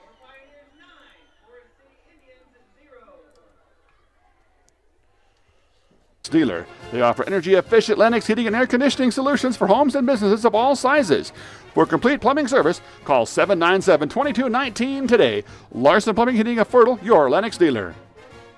Grow Electric in Lake Mills is proud to support area athletics and proud to serve our new and returning customers. To get started on any electrical project, big or small, call 641-592-8282. Good luck, athletes, from Grow Electric in Lake Mills. Holland Contracting in Forest City. For earth moving, Varco Pruden metal buildings, farm drainage, directional drilling, demolition, tire shop, and more. Call the construction experts at 641-585-2231. Holland Contracting in Forest City, dedicated to making the region a better place, one project at a time. Welcome back here on KIOW, live at KIOW.com. That was a 32-yard field goal for Austin Harms. He hits field goals at 60%. He was now 4 of 6 on the year. Awkward kick going towards the sideline, but if it doesn't go out of bounds, Forest City's got to get on it. It does go out of bounds, thankfully, for the Indians. Short pooch kick there. That had to be designed, I would assume, or it was a really bad mistake by Austin Harms, because he is, as we just saw, a very good kicker. And Forest City will get the football after the illegal procedure with the football. Oh, no, the Indians will take a re-kick, excuse me.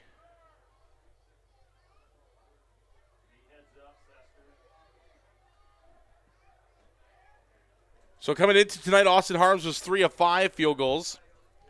So it makes him 4 of 6 now on the year, a little over 60%. Long of 35, he made that from 32. He's also 14 of 16 on PATs. He's missed one of those tonight, so take that to 14 of 17 on PATs this year. And it will be a kickoff now from the 35-yard line for Okoboji and Harms after the illegal procedure penalty. 9-0 is the score. 5:57 to play in quarter number 2. Thanks for joining us here on KIOW. Harms will tee it up there at the 35-yard line. Okoboji in all black, Forest City in all white, playing for the first time in school's history this year. It's going to be an onside kick, and Forest City is on it. Thankfully, the Indians were aware there and were able to get on it. That was Sam Clausen. Clausen with a heads-up play as they tried to get Forest City's front men going backwards to return that kick, and Austin Harms just tried a little trickery play there, a little onside kick after Forest City made him re-kick. So that was kind of Coach Pluger's comeback to Coach Moore making him re-kick.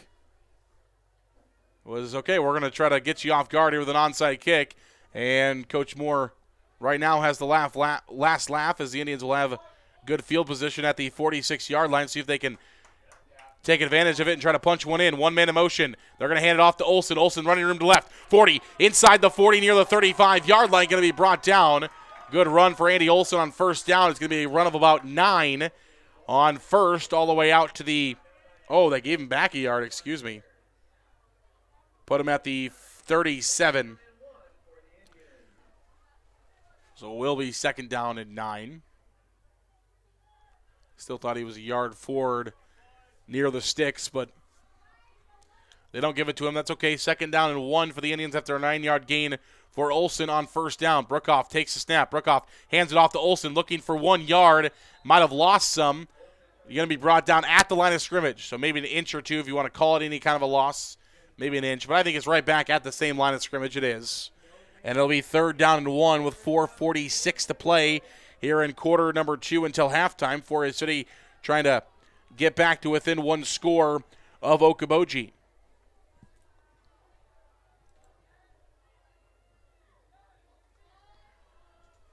Trailing right now, 9-0. 3rd down and 1. 1 receiver to the near side. Couple of wings and a tight end to the right side. Heavy formation for the Indians right. Handoff Olsen looking for a yard, and he should have enough. It's going to be really close. He got to the 36-yard line where he needed to get. Just is the football enough? It is going to be enough. So we got enough for a first down to the 36-yard line. 1st down and 10 Indians as they'll wind the clock. They really didn't let the chains reset there, but oh well. 4:16 to play here in the second quarter. 9-0 is the score. Zarin Eggestall with you here from Okoboji High School. On the east side of the football field, the main grandstands and the main press box on the west side. Forest City defending the south goal right now, trying to score into Okoboji's north goal. 4 seconds on the play clock. Indians just getting to the line. 2 seconds, and they're going to call a timeout right as they're about to snap it. Indians will use a timeout with 3:50 to play here in quarter number 2. Nearly a delay game, but they use a timeout instead. We'll take a minute. We'll come back right after this.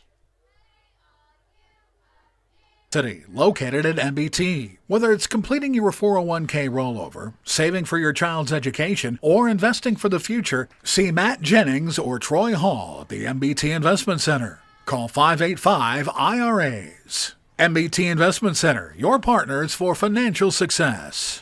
Shooter's Sports Bar and Grill supports Forest City High School athletics. In a hurry for lunch? No time to cook before the game? Call 585-5000 to place your order for pickup. Shooters will be happy to get your order ready in advance. Shooter's Sports Bar and Grill supports the Forest City Indians. The Farmers Co-op Association of Forest City, Leland and Buffalo Center, Iowa, and Keister and Winnebago, Minnesota, wishes our athletes good luck. See the Farmers Co-op for all your feed, seed, chemical, and fuel needs. Serving the area since 1916. The Farmers Co-op Association. Welcome back here on KIOW, live at KIOW.com. Thanks for joining us. Zarin Eggestall with you. 1 receiver to the near side. Forest City trying to score before halftime. 3:50 to play until that halftime break. 9-0 Okoboji. They have a touchdown and a field goal to get to that 9-0 score. 1 receiver to the near side. Brookoff looking to throw. Brookoff still looking to throw. He's got some time. Brookoff looking. He'll throw across the middle. It's incomplete. A little bit behind Kellen Moore is the intended receiver across the middle. And it will be 2nd down and 10 coming up for the Indians at their own the Okoboji 36-yard line. 3:42 to play in the half. Forest City will change personnel.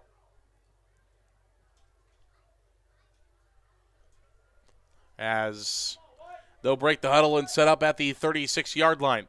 1 receiver to the far side. Couple of wings and a tight end of the game. Brookoff takes the snap, hands it off Olsen. Olsen looking for some running room. He'll plow forward to about the 30-yard line, so give him a gain of 6 on 2nd down to make it 3rd down and about 4.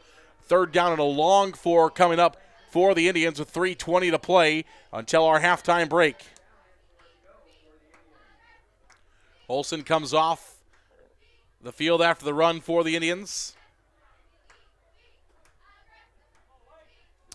Brookoff in the gun. He's got Olsen with him. Couple of wings and a tight end. Hand off to that was Clausen. Clausen in the backfield for the Indians will find a couple of yards on 3rd down, but he's going to be short of the 1st down marker by maybe a yard. So Clausen needed 4. He got 3. It's going to be 4th down and short. Forest City has got to get across the 27-yard line, near the 26-yard line for the 1st down. I don't think they have to get all the way to the 26. That would be a full yard, but you might as well get a full yard to make sure you got it for good measure. 2:35 to play till halftime. Brookoff under center. Quarterback keeper Brookoff is going to be thrown backwards, and he's going to lose one. Turnover on downs on the quarterback keeper as Okoboji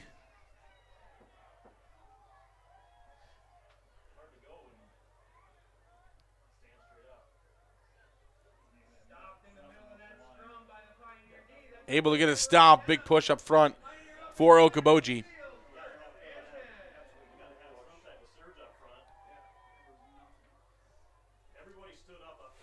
And it'll be from the 27-yard line, first down and 10. Okoboji takes it. They're going to pitch it out. And Forest City is able to get the tackle, and we got a penalty marker on the field. Knutson makes a stop for Forest City at the 28-yard line.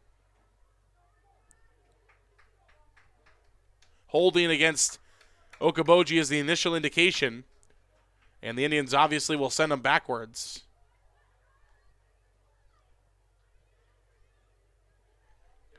The penalty was thrown at the 28, so it should move it to the 18-yard line, where it'll be first down and long here for Okoboji. It is from the 18. First down and 12. I don't know if that's right. Yeah, I guess. Yeah, it is. Yeah, first down and 20 from the 18. Vanderpool will take it himself. Trying to run. He's still got his feet. He's got it. Vanderpool got the full. Oh, no, maybe he's short by a yard.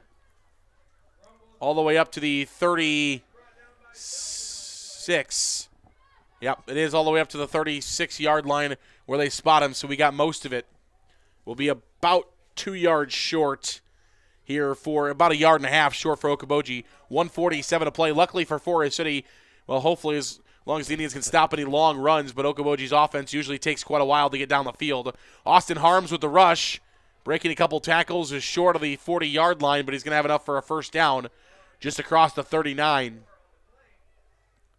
It'll be first down and 10 from the Forest City 39-yard line, where the clock will restart now as the chains are getting set. 1:30 to play until the halftime break. Again, unless Okoboji breaks off a long run, this offense is, as you've seen so far through the first two quarters, is 4 or 5 yards here, 4 or 5 yards there. And that's tough to get down the field in a minute 13. Here's the run up the middle. Heller has it for Okoboji. Going to be brought down to the 45-yard line. A couple of Indians there making the stop. Second down from the 45. 55 seconds left here in the second quarter. We'll have our halftime show brought to you by our friends at Waldorf University coming your way. Heather coming across the middle. And going to be brought down at about the 48-yard line. It'll be short of the first down. Forest City was looking for a penalty. They don't get it. 48-yard line. Okoboji takes a timeout.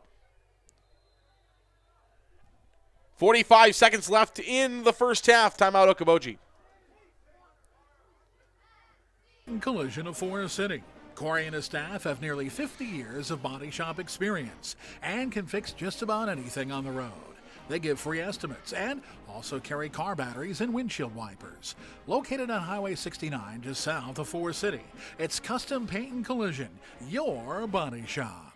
Forest City Ford at the corner of 9 and 69 in Forest City wishes good luck to our local athletes. We look forward to seeing you compete. When you need a vehicle, see us at Forest City Ford, where customers really do send their friends. The County Line Seed team of Chuck Rubish, Jake Young, and myself, Matt Keel, are your premier and local DeKalb, Asgrow, Agrigold, and NK dealer in Forest City. With a combined over 30 years of seed experience, we're setting a new trend in agriculture at County Line. Call today at 641-581-3300 or visit us off the Airport Blacktop in Forest City. Back here to Okoboji High School in Milford as they're going to move from heavy right to heavy left, heavy formation to left side. It's going to be Heather. Heather will get in there himself, and Andy Olson makes a stop for Forest City across the 50-yard line at about the 49. Good tackle there by the linebacker Olson. And timeout, Okoboji again will take it as well. We're back in 1 minute for more football on KIOW.com. Iowa athletes. Working hard and being part of a team is a great way to learn lessons for life, and learning is what NIAC is all about, beginning with high school juniors and seniors who can start building college credits now for free. Learn more at niac.edu. Forest City Ford at the corner of 9 and 69 in Forest City wishes good luck to our local athletes. We look forward to seeing you compete. When you need a vehicle, see us at Forest City Ford, where customers really do send their friends. Holland Contracting in Forest City for earth moving, Varco Pruden metal buildings, farm drainage, directional drilling, demolition, tire shop, and more. Call the construction experts at 641-585-2231. Holland Contracting in Forest City, dedicated to making the region a better place, one project at a time. Back here to Okoboji High School in Milford as we get set for the remainder of the second quarter. Not much left here in the second quarter, though. Okoboji going to try to find themselves a touchdown. They've only got 35 seconds to do so. They're at the Forest City 49-yard line. They've got to go 49 yards. It's going to be the fullback, and he's going to find a couple of yards, and he's taken out. No, they're going to call him. Clock continues to move. So the clock continues to roll. He did not get out of bounds. That was the fullback, Matt Olson. They haven't gone to him much. They tried to sneak one through Forest City. They got a pretty good run, but not when you only have 11 seconds to go in the half. They are going to throw downfield. Throwing. Pass is incomplete. Intended for Ethan Schlacker. Ethan Schlacker, the intended receiver. It is incomplete. 3 seconds left in the half. They will get a chance at one more play. That's only the 40th pass play thrown by Mason Vanderpool this year. The first one in this game. Only the 40th pass he's thrown. He's completed 11 of 40. He's thrown 6 interceptions and 1 touchdown pass, 150 yards. They don't throw the football. But they're going to have to, again, if they want to try to go for the end zone here with 3 seconds left in the half. Might have been movement on Okoboji. It is going to be stopped. Yeah, Okoboji's moving. Left side of the offensive line was twitching. It'll be a false start against Okoboji. I thought they were going to go another one without blowing it dead. They're recreating the football rule book tonight. 3rd down and 9 for Okoboji. That part of it does not matter. What does is there's 48 yards of Okoboji turf they have to go in 3 seconds. Snap it. Vanderpool will look to throw again. Looking downfield. Vanderpool's pass is intercepted at the 40, at the 45.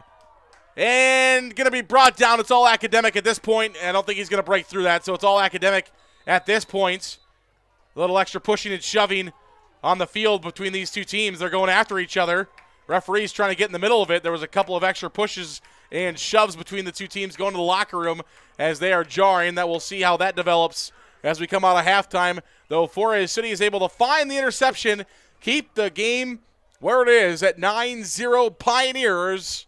That will take us to the Waldorf University halftime show, brought to you by our friends at Waldorf University. Do you want to learn how to become a warrior? You can do so by going to waldorf.edu. That's waldorf.edu, and you can also learn how to become a warrior today. 69 in Forest City wishes good luck to our local athletes. We look forward to seeing you compete. When you need a vehicle, see us at Forest City Ford, where customers really do send their friends. Holland Contracting in Forest City for earth moving, Varco Pruden metal buildings, farm drainage, directional drilling, demolition, tire shop, and more. Call the construction experts at 641-585-2231. Holland Contracting in Forest City, dedicated to making the region a better place, one project at a time. Hy-Vee in Forest City is a proud supporter of the Forest City Indians. Stop in and check out their pharmacy. It's built for you. No waiting in lines for the pharmacy. The pharmacy will be waiting for you. Hy-Vee is your full-service, employee-owned grocery store here in Forest City. Go Indians from Hy-Vee. Malin Egg Service of Forest City is a proud supporter of Forest City High School athletics. Nate Malin is with you from the word go. From planting to harvest, you can count on Nate. Contact him today in Forest City at 641-860-1712. Nate will help you put the right seed on your acres. 641-860-1712. Miller this is Scott Pharmacy Wilson of of Forest Wilson City, Dental. celebrating We have been treating our 25 patients' years dental of needs for service. almost 50 Miller years, Pharmacy and our has complete philosophy has always prescription been to service, treat our free patients as delivery family. in town, Become a and part of our prescriptions by family. mail, Call Wilson along Dental with in Forest City, curbside where pickup your at smile Mercy is our One reward. Clinic, Forest City. Open Monday through Friday, as well as Saturday mornings. Good luck, Indians, from Miller Pharmacy of Forest City, celebrating 25 years. The 3M Distribution Center of Forest City. The team at 3M wishes our area athletes good luck and good health this season. Like any good team, working together brings out great results on the field or in the warehouse. The 3M Distribution Center of Forest City. FCIS Insurance is proud to support our local athletes throughout the year. Let FCIS be your partner, not just your agent, helping you with all your insurance needs. With multiple carriers, we can get you the best coverage for the best price. Call us today at 800-331-1520. Good luck, Indians, from FCIS Insurance. Kingland Construction Services of Forest City currently has capacity for renovation and remodel projects, while the large projects experience delays.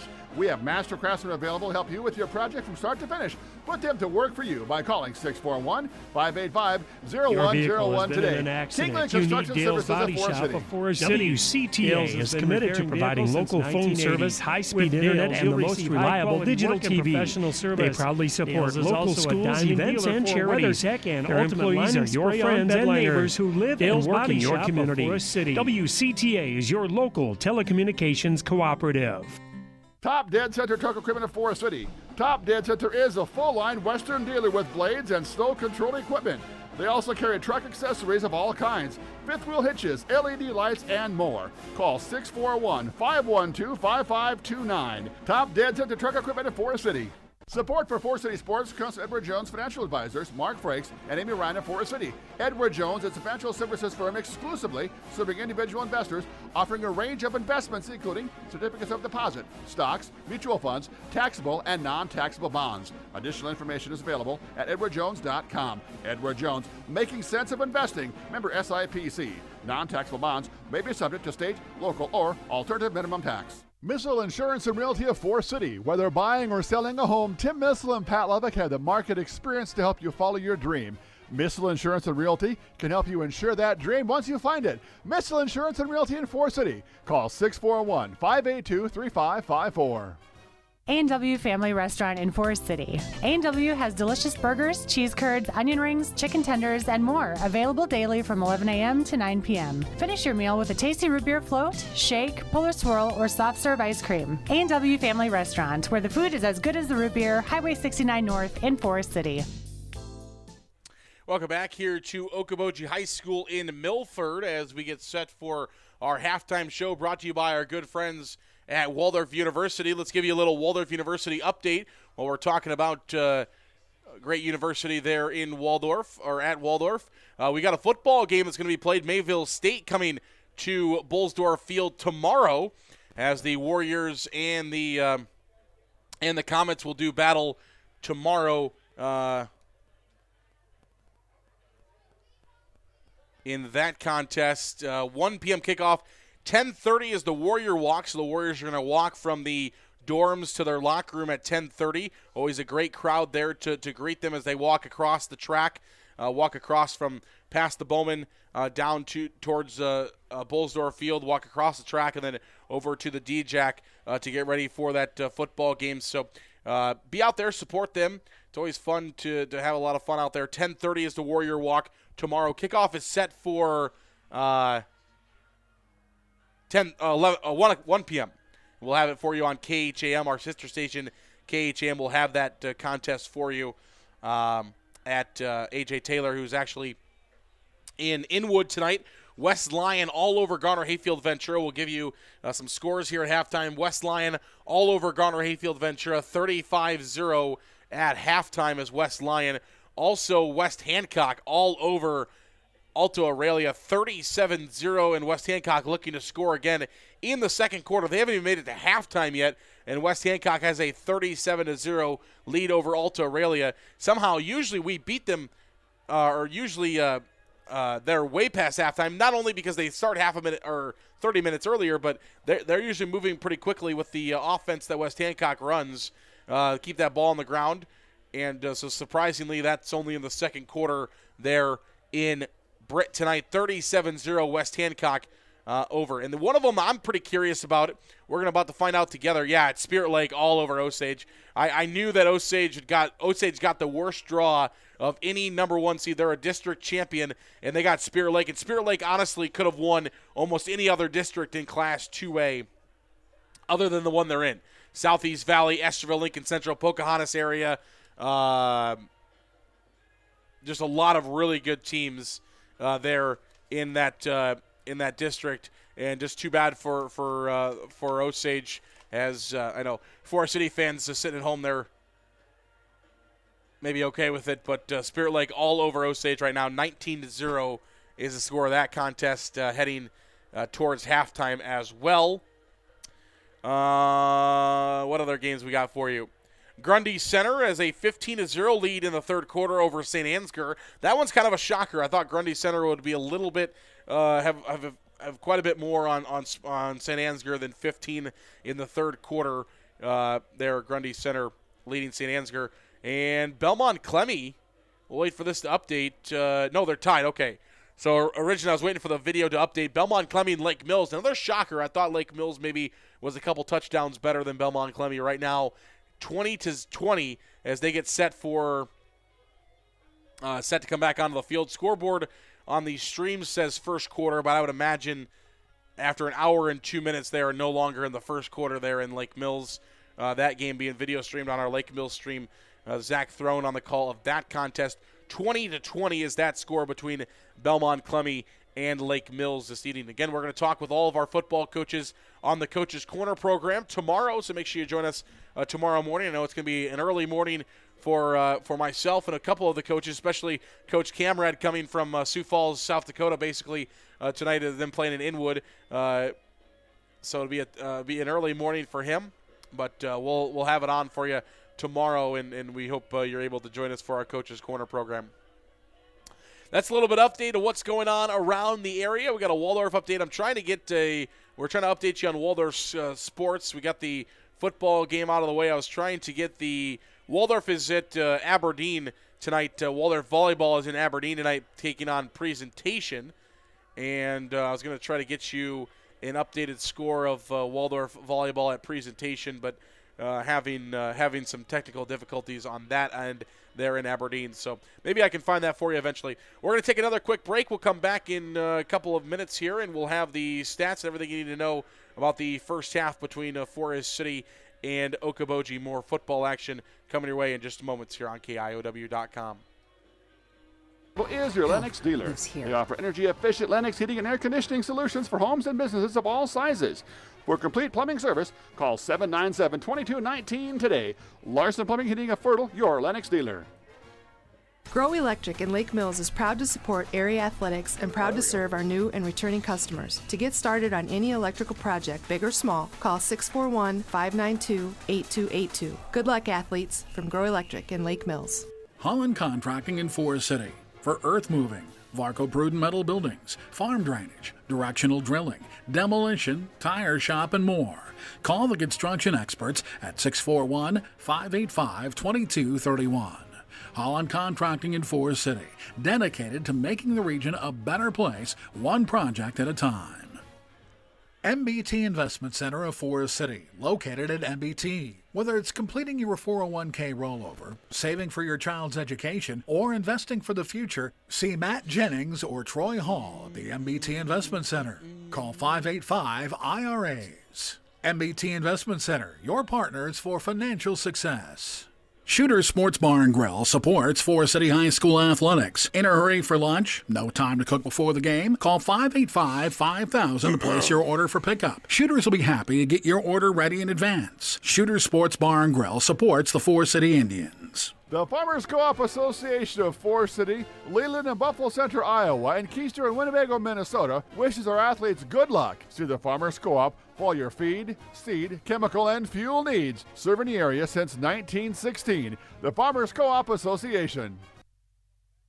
Go back here to Milford, Okoboji High School, as we're getting set for second half football coming up in just a little bit. Forest City trails Okoboji 9-0, as you see there on the bottom of the screen. We do a little bit less scores when we don't have the radio element with us, so it changes the broadcast a little bit. Anybody that's listening can find the score right below you, so if you just look on there. But if you are finding a way to, maybe you're just listening, not watching the video, apologize about that. But it is 9-0. Okoboji leading over Forest City this evening, and a little bit, I think it's still a great night out here this is high school football weather. This is football weather tonight. A little bit chilly. You got the long sleeves out there from a lot of the guys, but and partially because this is like the coldest Friday night we've had all year. There's times we're sitting in a press box in week 7 or week 8, and we're doing the happy dance because we're freezing inside of press boxes in week 7 or week 6 maybe.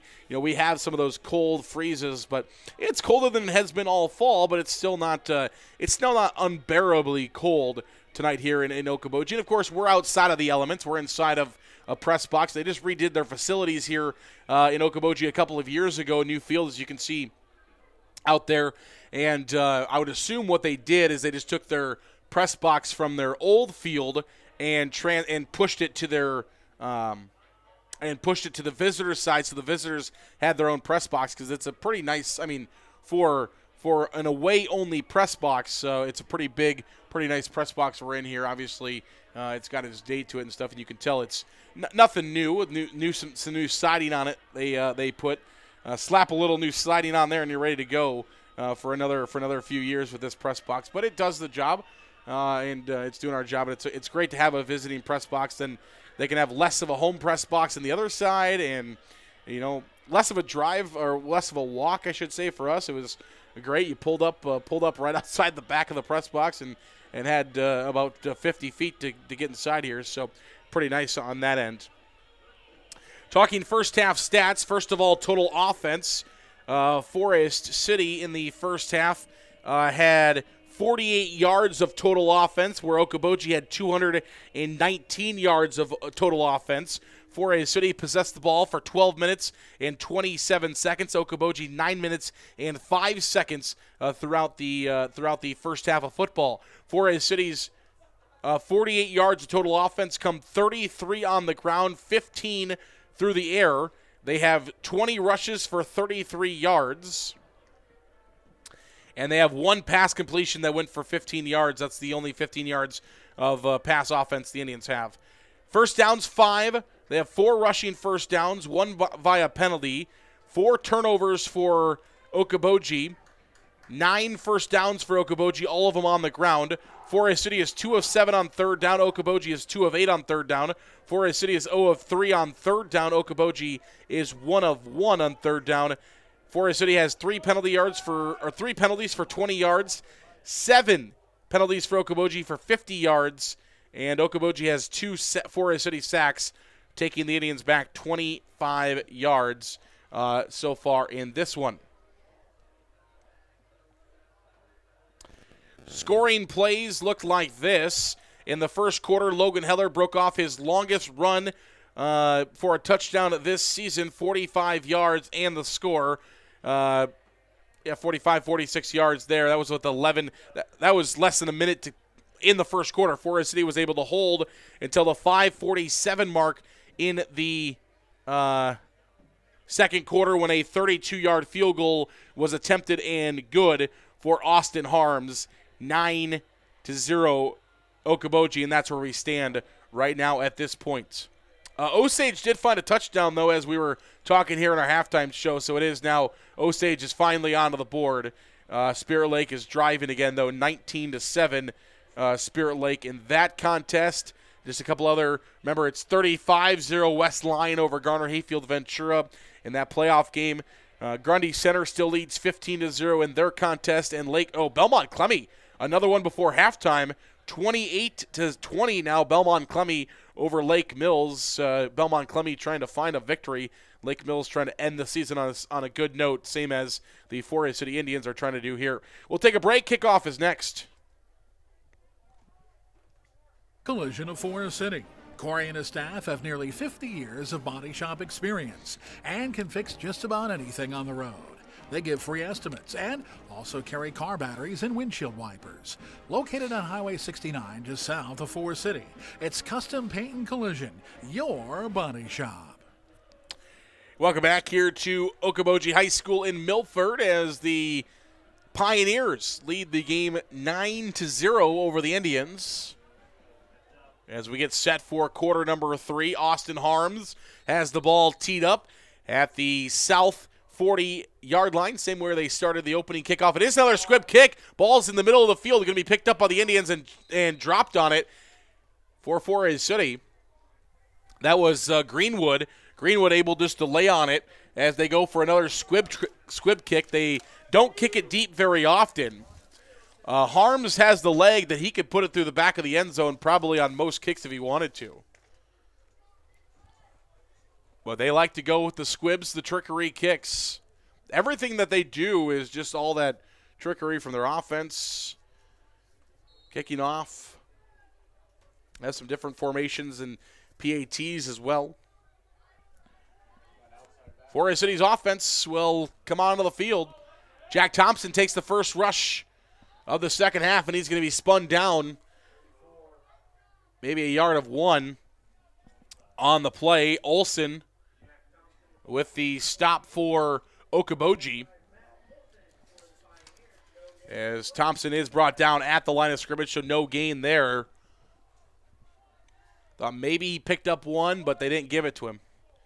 So from the 33-yard line, Forest City will go into second down and 10. 3 receivers in a triangle to the right. 1 receiver left and a running back. That's Andy Olsen. Brookoff looking to throw. And the pass is incomplete, nearly intercepted by, that was Ethan Slochter. So Slochter nearly finds the interception for Okoboji, but it's in and out of his hands, and it's going to be third down and 10 for the Pioneers with 11:18 to play here in quarter number 3. Just out of halftime, Indians and Pioneers. 2 receivers to the right, 1 receiver left, 2 running backs in the backfield. Forest City, a little added protection for Brookoff looking to throw. Pass is going to be completed to Truman Knudsen at the 40-yard line. He's going to be short of the first down, but the Indians are able to complete a pass out to the 41-yard line. And Knudsen not able to find any yards after the catch. And so it'll be fourth down, and Forest City will have to punt it away, though the Indians give Brookoff a little protection back there, find a completed pass up to the 41-yard line. And it'll be fourth down and 2, 10:46 left in the third quarter. Kretzinger will punt. It's a punt that will take a Forest City bounce to about the 21-yard line. They've decided to not put anybody back to return punts after muffing 2 in a row. Okoboji left everybody away from the football. Coach Pluger said, well, nobody's going to be able to return a punt. We might as well just not put anybody back there to try to return it. Tyler Seaman and Joe Salmon are the 2 guys that are normally doing a lot of returning for Okoboji. They've switched it up, but this time decided to go with nobody. 21-yard line in their own territory is where the offense is back onto the field. The hand will go to Vanderpool. He's going to hand it off loose. Running room. It's Heller. He's at the 50, the 40, the 30.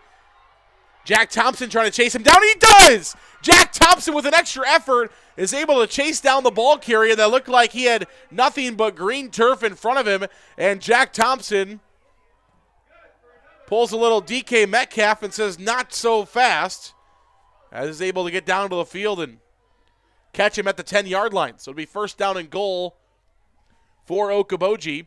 Longest play from scrimmage for either team, though. It'll be first down and goal from the Forest City 10-yard line for Okoboji. Vanderpool and Heather in the backfield.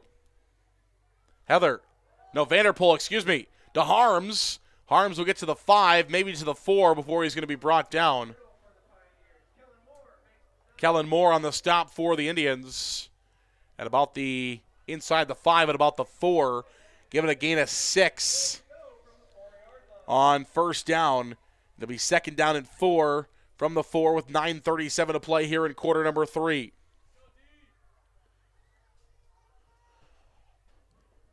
Vanderpool takes the snap. He's going to keep it himself. Quarterback keeper up the middle. Did he find the end zone?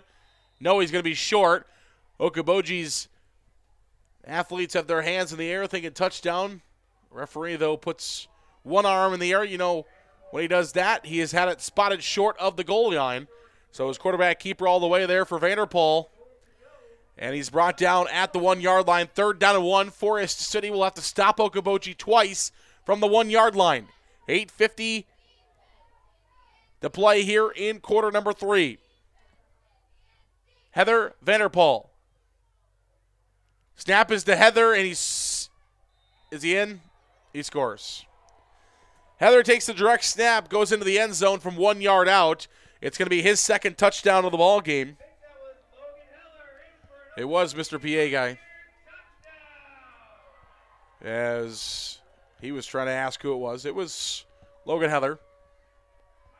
Into the end zone for the Pioneers. Got a little horn that goes off here. I didn't hear that the first time on the touchdown. Little sounds like a goal horn. Score a goal. Austin Harms to attempt the PAT. Vanderpool will hold. Snap is good. Hold is good. Kick is good for Okoboji. 8:46 to play in quarter number 3. It's Okoboji 16. It's Forest City 0. We're back for more football after this. And 69 in Forest City wishes good luck to our local athletes. We look forward to seeing you compete. When you need a vehicle, see us at Forest City Ford, where customers really do send their friends. The County Line Seed Team of Chuck Rubish, Jake Young, and myself, Matt Keel, are your premier and local DeKalb, Asgrow, AgriGold, and NK dealer in Forest City. With a combined over 30 years of seed experience, we're setting a new trend in agriculture at County Line. Call today at 641-581-3300 or visit us off the Airport Blacktop in Forest City. NIAC is proud to help support North Iowa athletes. Working hard and being part of a team is a great way to learn lessons for life, and learning is what NIAC is all about, beginning with high school juniors and seniors who can start building college credits now for free. Learn more at niac.edu. Back here to Milford, Okoboji High School, as it gets cooler as the night goes on. 8:46 to play. And they've been tricky with the last couple of kickoffs, so we'll see what they decide to do this time. It is another squib kick. It's a good one. Bounces, and Knutson has it.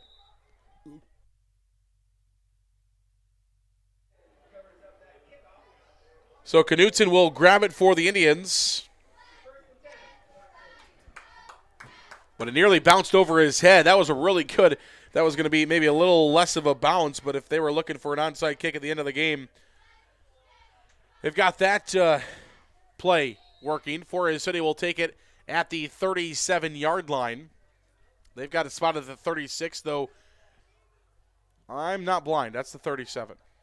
2 receivers right, 1 receiver left. Brookoff to throw. It's caught by Kellen Moore at the 45-yard line, across the 45 near the 50, and it'll finally be brought down near the 50-yard line, so Kellen Moore will fight for extra yardage, and Forest City going to the air a little bit more. They've maybe seen something at halftime. They're trying to make an adjustments. If they are able to give Brookoff some time, they can find the open man, and they can get the football to midfield. They do here with Kellen Moore. 8:20 to play in the third quarter. First down and 10, Forest City from the 50-yard line. 2 receivers right, 1 left. Brookoff and Andy Olson in the backfield. Brookoff takes a snap, gives it to Olson. He's going to be thrown down way back at the 44-yard line. No, they're going to give him the 45 back. Okay. I thought they were going to give him the 44. Instead, it's the 45.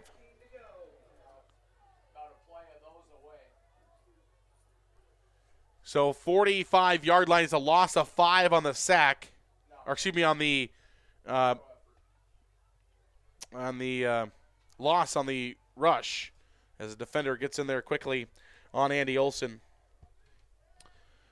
2 receivers right, 1 receiver left. Brookoff looking to throw. Brookoff's pass is going to be caught back near midfield, so they're going to get the lost yardage back, maybe an extra one if they do, up to the 49-yard line. So they get one lost yardage. They get one lost yard to the 49-yard line, where it'll be 3rd down and 9 for Forest City.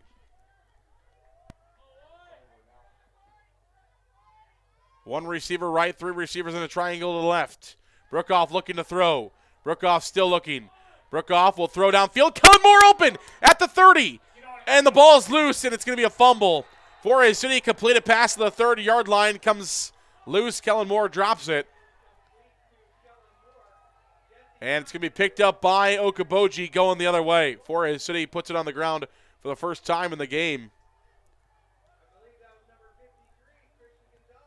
Gonzalez with the pickup for Okoboji. And it'll be 1st down and 10. Okoboji from the 34-yard line inside their own territory.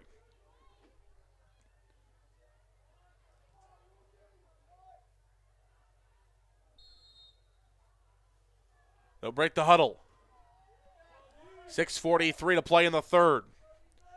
Vanderpool, Heather. It's going to be a direct snap to Heather. Goes to the left side looking for some running room. He's got a little bit across the 40 and going to be finally brought down at about the 41-yard line, where it'll be short of a 1st down.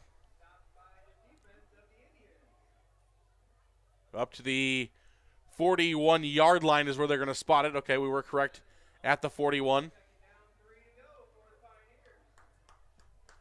6:14 to play, 6:13 as the clock continues to wind down.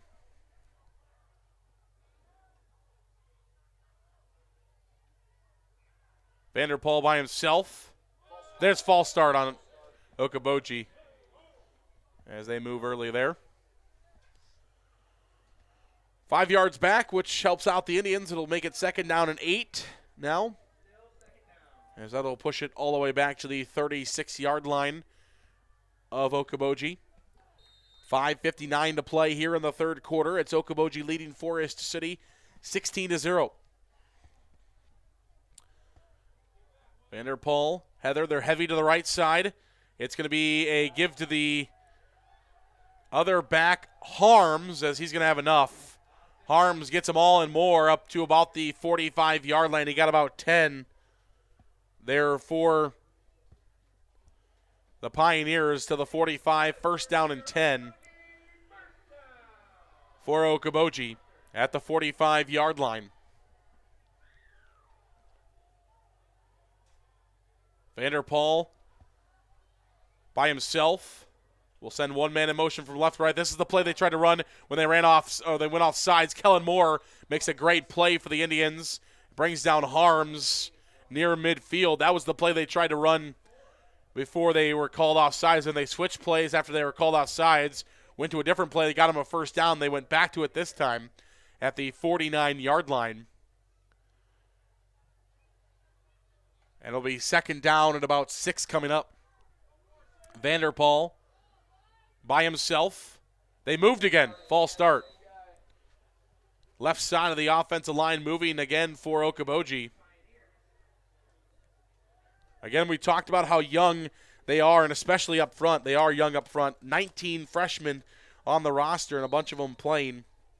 The left side of the offense, they have a sophomore over there. They have a freshman. I mean, they move back and forth. They've only got one senior, 2 seniors, excuse me.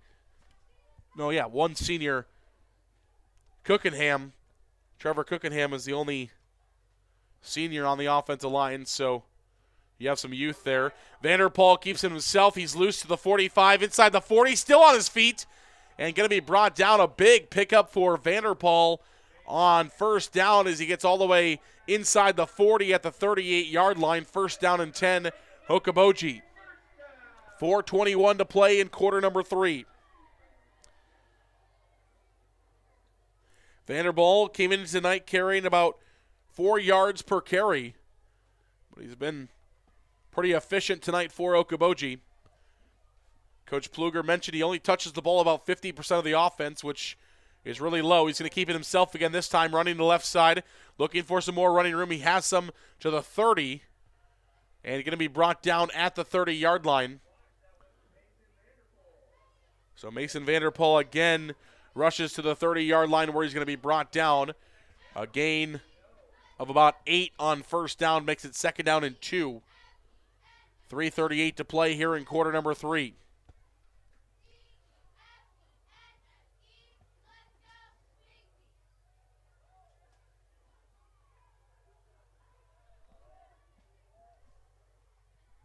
It's Vanderpool and Heather in the backfield. Vanderpool takes it. He gives it to the fullback, Olsen, who then pitches it to Heather, and he's loose to the 15, trying to get to the 10. That was something different. They always find something throughout the game. That time it was direct snap to the spin back quarterback, Vanderpool, who then handed it off to the fullback, Olsen, who then pitched it to the halfback, Heather, who has it inside the 15 at the 11. First down from the 11-yard line, so Okoboji will get, if they want 8 plays from the 11-yard line, as long as they can get to the 1 in 10. Heather, direct snap, gives it off to the fullback. They snapped it to the tailback, who gave it to the fullback, and he's at the 5. Heather takes the snap, gives it off to Olsen, brought down at the 5-yard line. Gain of 6 on first down, and it'll be 2nd down and 4 with 2:30 to play here in quarter number 3. Okoboji on the doorstep as they lead 16-0, trying to find a score.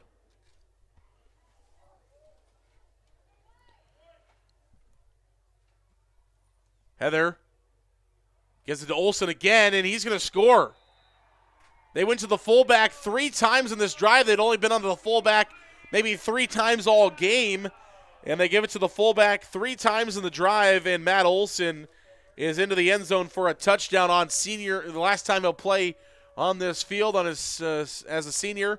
I'm guessing that was probably part of the play calling there for Okoboji, as Olsen finds the touchdown, and it's now Okoboji 22 as Austin Harms is in to try to make it 23 with a PAT attempt.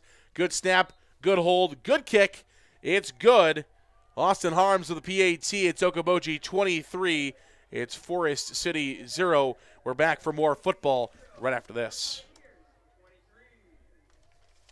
And 69 in Forest City wishes good luck to our local athletes. We look forward to seeing you compete. When you need a vehicle, see us at Forest City Ford, where customers really do send their friends. Holland Contracting in Forest City for earth moving, Varco Pruden metal buildings, farm drainage, directional drilling, demolition, tire shop, and more. Call the construction experts at 641-585-2231.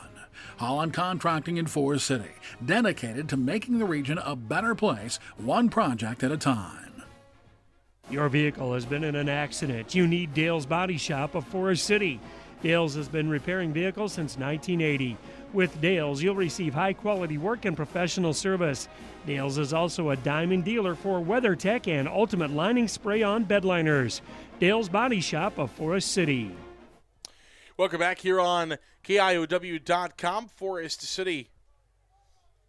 And Okoboji doing battle tonight. It's 23-0 Pioneers over the Indians here in this third quarter, as we have 2 minutes and 6 seconds left in the third quarter. Austin Harms squib kick taken by the Indians at the 20, up to the 25 to the 30. Kellen Moore to the 25 or the 35 to the 40. Going to be brought down to the 45-yard lines. They didn't like Indians returning the football. Forest City has returned 2 for a touchdown this year. Plus, they like to be all tricky with that. They did kick the opening kickoff deep, which Forest City was able to get a good return on with Thompson. And since then, they've been putting it on the ground. That time, though, he squibbed it through the middle, and it rolled all the way back to Kellen Moore, who was able to return it out to the 48-yard line, where it'll be 1st down and 10 Indians from their own 48. So they only have about half of the field to go to try to find a touchdown.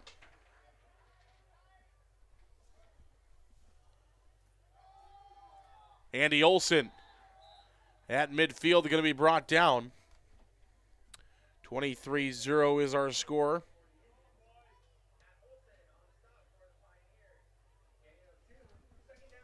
Gets 2 out to the 50-yard line where it'll be 2nd down and 8 upcoming for the Indians.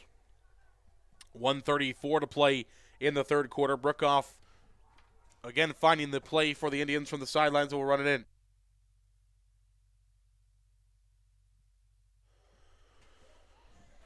Brookoff in the gun. He's got Andy Olson with him. He will look to throw. Still looking. It is incomplete. Intended for Truman Knutson.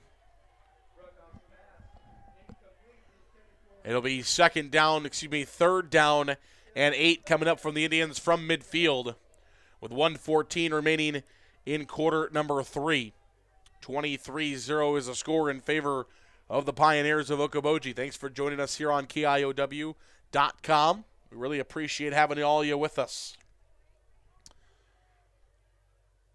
A little bit of a chilly night. Do have a pretty good traveling crowd here. A few Indian fans in the stands right in front of us that made the trip here to Milford tonight. Brookoff looking to throw. Brookoff's pass is deflected in the air, and it's going to be caught at the 40. It was deflected. It's going to be caught. And I think Snyder got it at around the 40-yard line. I looked back because there was a couple of linemen wrestling around. 39-yard line is where they're going to spot it at. 1st down and 10 Indians. That one was tipped in the air. Of course, a quarterback's worst nightmare is the ball being tipped in the air because you just never know what it's going to happen to it. When it ends up in your own teammates' hands, you're okay with that. From the 39-yard line, Forest City will have 1st down and 10. 47 seconds left here in the third quarter. Can the Indians spark something offensively with that little play?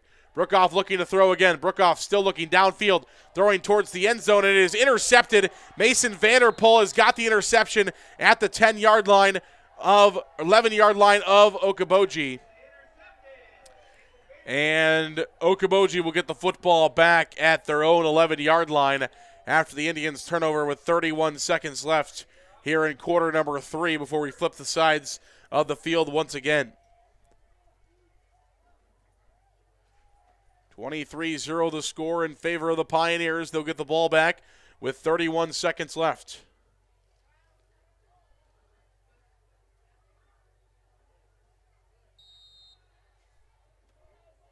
They'll break the huddle there at the 11. Just the quarterback, Vanderpool, will look for the football this time. Heavy to the left side. They'll send one man in motion. They're going to keep it with the quarterback. They fake the pitch, keep it with Vanderpool, and a good play. I believe Levi Olson in there for the Indians. And they're on the stop at about the 15-yard line, so give him a gain of 4 out to the 15. It was Vanderpool all the way as he gave the fake pitch out and then took it to the 15-yard line before he's brought down. I did, by the way, I forgot to mention that I did find the update on the Walther. We were given that Walther volleyball update. As the end of the third quarter will expire with a short run for Okoboji to about the about the 17-yard line. We'll take a break. We'll talk more about that when we come back. We're back for more football right after this on KIOW.com.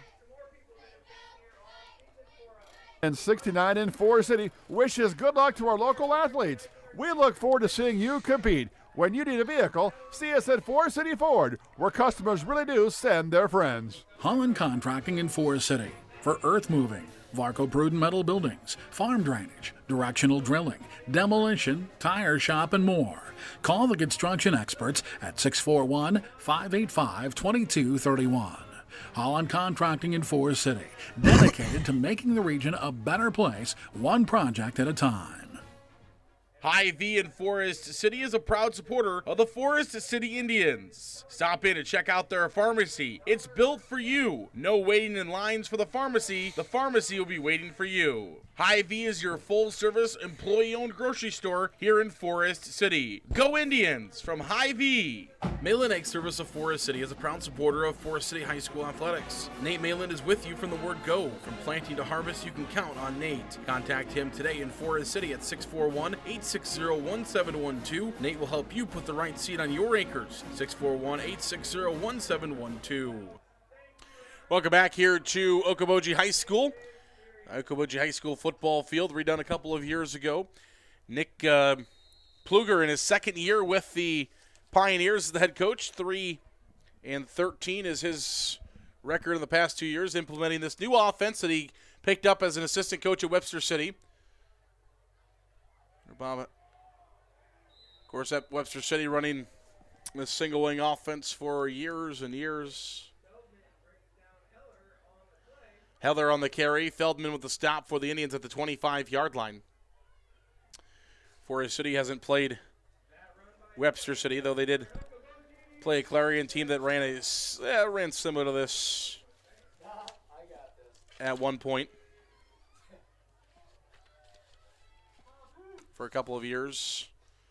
One man in motion from left to right. We've got a false start on Okoboji as everybody kind of moving around there.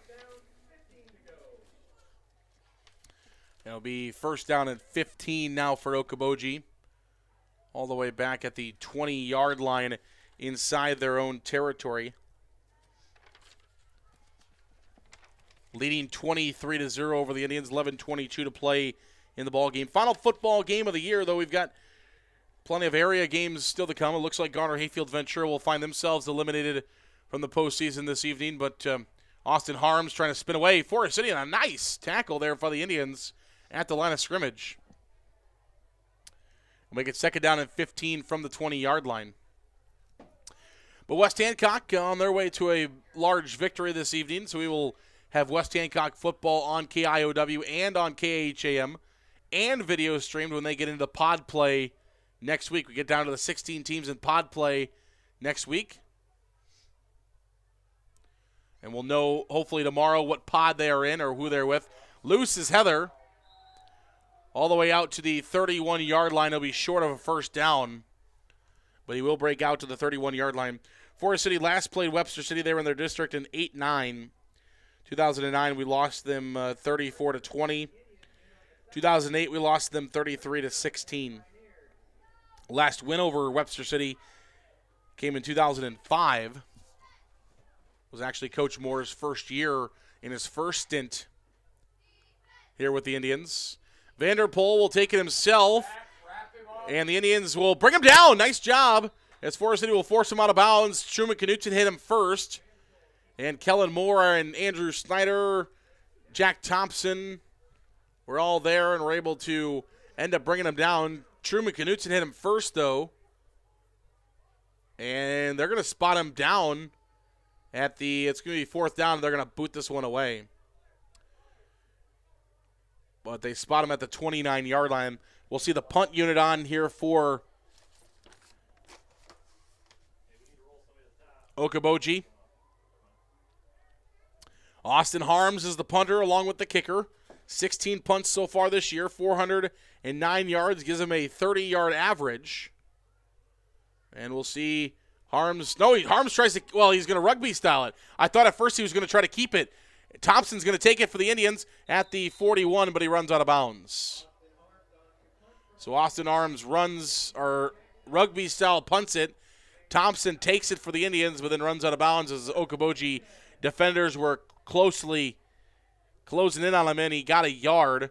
So he caught it at the 42. They're going to give him 1 yard to the 43, so it'll be a 1-yard punt return for Jack Thompson. And Forest City will start now from the 43-yard line, first down and 10, Indians. 23-0 is the score.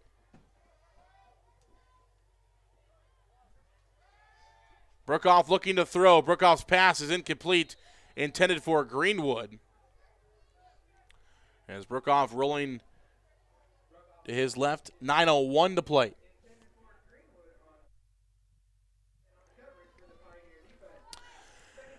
Bachman on the coverage. He has 3 interceptions this year and a fumble recovery. Senior. Forest City will make some substitutions. They'll bring a heavier personnel in, bring the 2 tight end look, and Andy Olson will come out.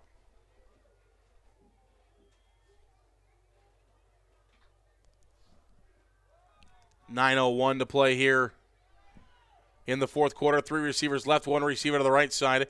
They're going to pitch it out to Jack Thompson. Thompson looking for some running room, and Thompson will be brought down at the 45-yard line.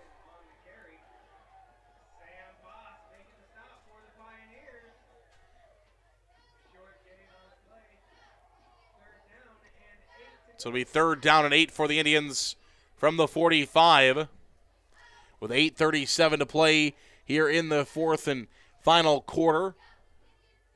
Forest City trying to find a touchdown here in the final game. We've only been shut out twice this year. We're shut out in game number 2 to Spirit Lake 49-0, and then shut out a couple weeks ago to New Hampton 34-0. Other than that, have put up some really good games, including beating Lake Mills 43-6 to start the season. And Brookoff just tucks it and going to be brought down for about a yard of a sack at the 44-yard line, 4th down and 9. And the Indians will send their punt unit out. 7:52 to play here in the fourth and final quarter. But had, we're a 49-33 game to Clear Lake. Most points they've ever scored in the 90-year history of that game with Clear Lake, with 33 of them. So a good thing for the Indians there. They were 6 points away from the district champion Osage, who beat Forest City 14-8. Caught by Schlacker. Schlacker trying to look for some running room and be run out of bounds across the 25-yard line. Ethan Schlacker with the reception, or with the punt return, I should say.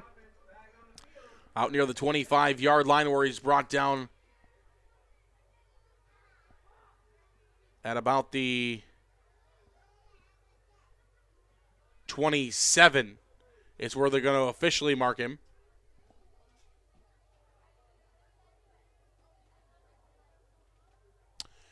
Seven-point game with Crestwood. And then Garner Hayfield Ventura, of course, that last game of the year, just thing here, a thing there, goes different way, and Forest City might have a chance to find a win in that football game. So just a lot of close games for the Indians this year. Vanderpool, they're going to give it a reverse. It's going to be, is that Harms on the reverse? I think Heather got the original handoff, gave the reverse to Austin Harms, and he's going to be brought down at about the 27-yard line, so about the line of scrimmage. So they try the reverse, and the Indians are able to stop it at about the line of scrimmage for no gain. It'll be 2nd down and 10 with under 7 minutes to play in the ball game. Final football game of the year. The volleyball team is back in action on Tuesday, as we'll be just a little east of here in Esterville for the regional championship game. Vanderpool will take it himself to the 30, to the 35, and finally will be brought down at about the 36-yard line. So Vanderpool brought down at the 37. Won't be enough for a first down, but it will be close. Out to about the 37, so about a yard short. 3rd down and 1 coming from the 37-yard line. 6:19 to play in the ball game. Vanderpool and Heather in the backfield. Heather gets the direct snap, takes it to the 40. He's loose to the 45-50 across midfield, and he's going to be brought down at about the 48-yard line. So it'll be a 1st down and 10 for Logan Heather and the Okoboji offense to the 48-yard line inside Forest City territory. 5 minutes and 55 seconds now on the game clock. 23-0 is the score in favor of the Pioneers. Vanderpool himself will send one man in motion. It's Heather. They fake the pitch, keeps it himself, and Vanderpool will have a couple of yards to about the 48-yard line. Jackson Archer on the stop for the Indians at the 43. Timeout Okoboji. So Okoboji takes the timeout. Timeout, Okoboji. 5:24 to play here in quarter number 4. We'll be back for more football after this. Celebrating 25 years of service, Miller Pharmacy has complete prescription service, free delivery in town, and prescriptions by mail, along with curbside pickup at Mercy One Clinic, Forest City. Open Monday through Friday, as well as Saturday mornings. Good luck, Indians, from Miller Pharmacy of Forest City, celebrating 25 years. The 3M Distribution Center of Forest City. The team at 3M wishes our area athletes good luck and good health this season. Like any good team, working together brings out great results on the field or in the warehouse. The 3M Distribution Center of Forest City. FCIS Insurance is proud to support our local athletes throughout the year. Let FCIS be your partner, not just your agent, helping you with all your insurance needs. With multiple carriers, we can get you the best coverage for the best price. Call us today at 800-331-1520. Good luck, Indians, from FCIS Insurance. Welcome back here to Okoboji High School as we get set for more football action. 5:24 to play here in the fourth quarter. And up to the 40-yard line will be the ball carrier for Okoboji as they're making some substitutions on offense, getting some other guys into the game. That ball carrier is Noah Strantz.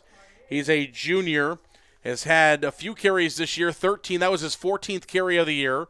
Came in with 77 yards and got a couple there, over 80 yards for the junior Noah Strantz, who's now into the ball game for Okoboji. Here's the snap, direct snap to Strantz, and he's going to have it across the first down marker to about the 31-yard line. So Strantz will take the direct snap to the 35-yard line. Okoboji will have it first down and 10. And is that still Vanderpool? I don't think so. Strantz is in the backfield with him. No, that's one of their seniors getting some playing time at quarterback here, Stevie Mowry. Stevie Mowry now at quarterback for Okoboji. He takes it himself. Mowry taking over for Vanderpool, a senior getting some playing time in his final high school football game. Up to the 28-yard line is where Mowry takes it. Under 4 minutes now to play in the ball game. It's Mowry and Strantz, in the backfield. They're going to hand it off. That's Tyler Seaman, the ball carrier. And it'll be brought down at the 29-yard line, where it's a gain of 1. No, excuse me. That would be a loss of 1. Oh, the scoreboard's wrong. Down in the line of scrimmage. 3rd down and 3. And a good stop for the Indians at the line of scrimmage.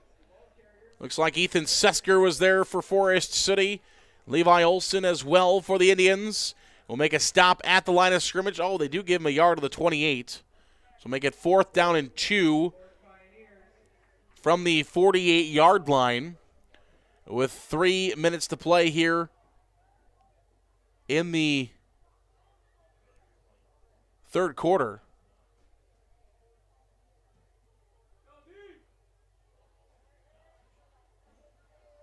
As Okoboji will break the huddle. They got 3 seconds to try to snap the football. Mowry will send a man in motion. They're going to have to spend a timeout. They were not set and ready to go. Coach Pluger will take a timeout. Timeout on the field.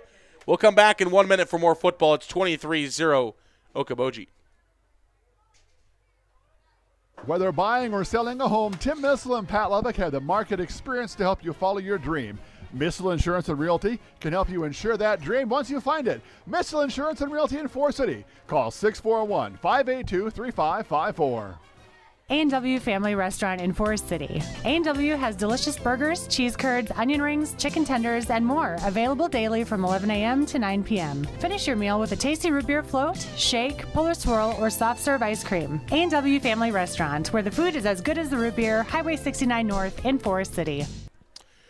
Welcome back here to Okoboji High School in Milford as we're getting set for our final 2.5 minutes of football to be played here in the fourth quarter. They got to let the clock go to 1 minute. Okoboji trying to snap it before that clock's done. But in volleyball, they can just cut the timeout part way, but can't do that in football.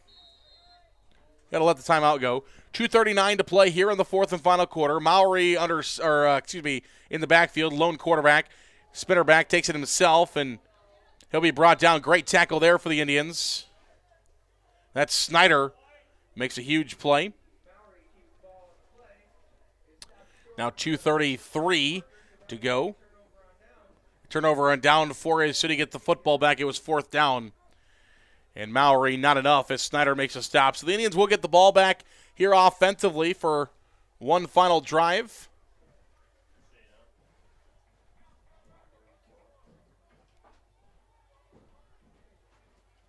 As Carter Brookoff will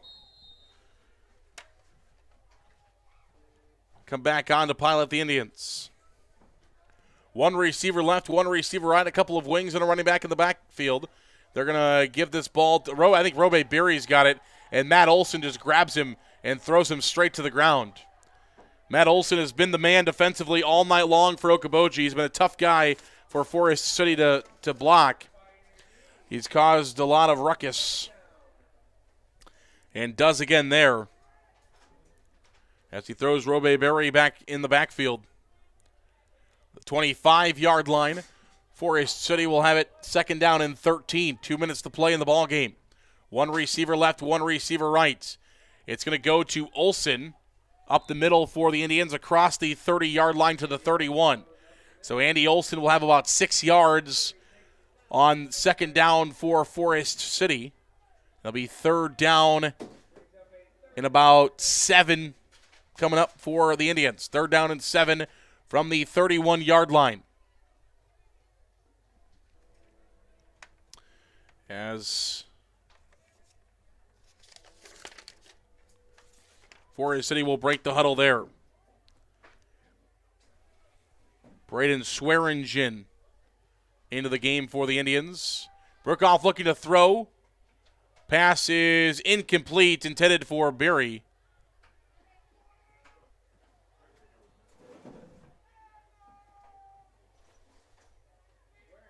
As Berry slides to try to make the attempt, it'll be fourth down and 7 coming up here for the Indians. Fourth down and 7, Forest City will keep the offense. Seems to be keeping the offense on the field. 1:11 to play in that fourth quarter. One receiver to the near side, one receiver to the top half of the formation. Snap. Looking downfield, and it is incomplete. Pass is incomplete. And the ball, it will be turnover on downs for Okoboji, and Okoboji will get the football back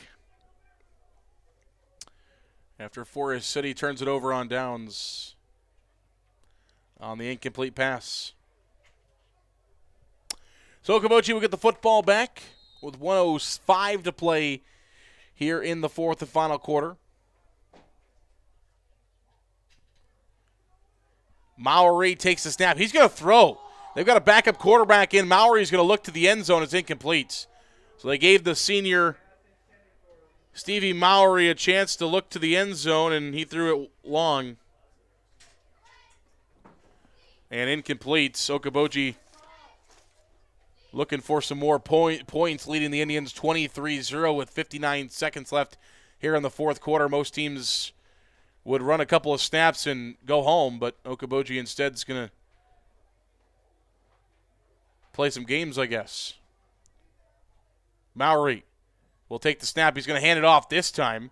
An offense that runs 90% of the game. 90% of the game, Okoboji runs the football, yet with less than a minute left in the game, leading by 23, they throw. That's why I talk on the radio. 23-0 is the score. 35 seconds left in the contest. Maury's going to throw again. They're going to the end zone. And it's again incomplete. Again, we'll stop the clock with 26 seconds left in the ball game.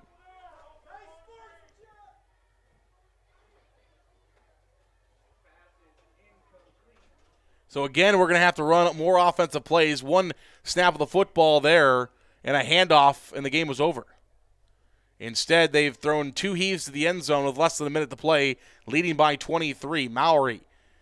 Might have been a false start there, wasn't called, and they are going to break one off and score. Oh, no, he is thrown out of bounds. Drew Greenwood makes a touchdown-saving grab for the Indians as they nearly found a touchdown there with Strantz. And so it's going to be first down, and he got out of bounds, so the clock stops.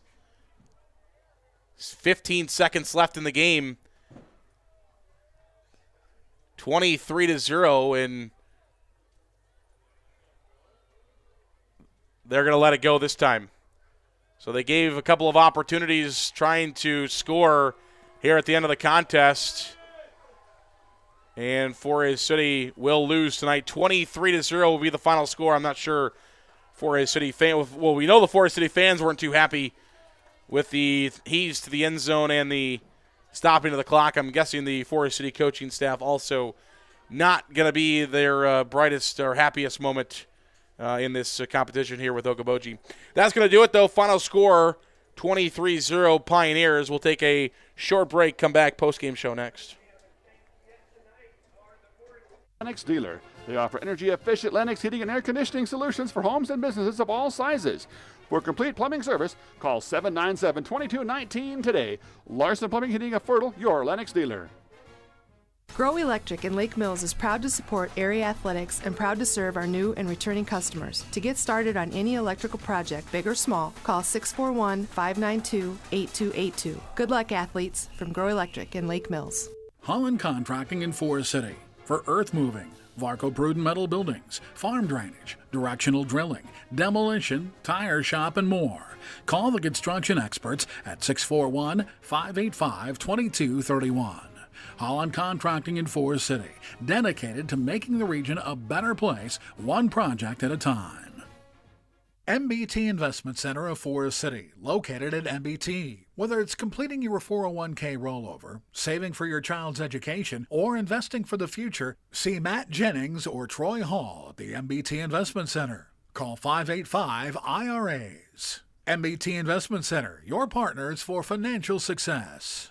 Shooter Sports Bar and Grill supports Forest City High School athletics. In a hurry for lunch? No time to cook before the game? Call 585-5000 to place your order for pickup. Shooters will be happy to get your order ready in advance. Shooter Sports Bar and Grill supports the Forest City Indian.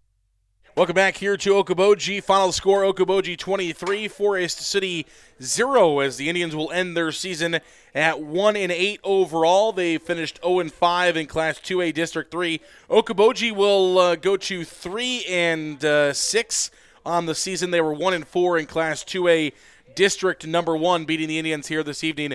And Coach Pleger trying to build a program here at Okoboji, and that starts with a couple of wins. They got a big one over here over Forest City. I'm sure him and Coach Moore will probably maybe have a conversation about that last couple of minutes. And Coach Pleger knows that. I mean, I understand it. See, what he was doing is it looked bad.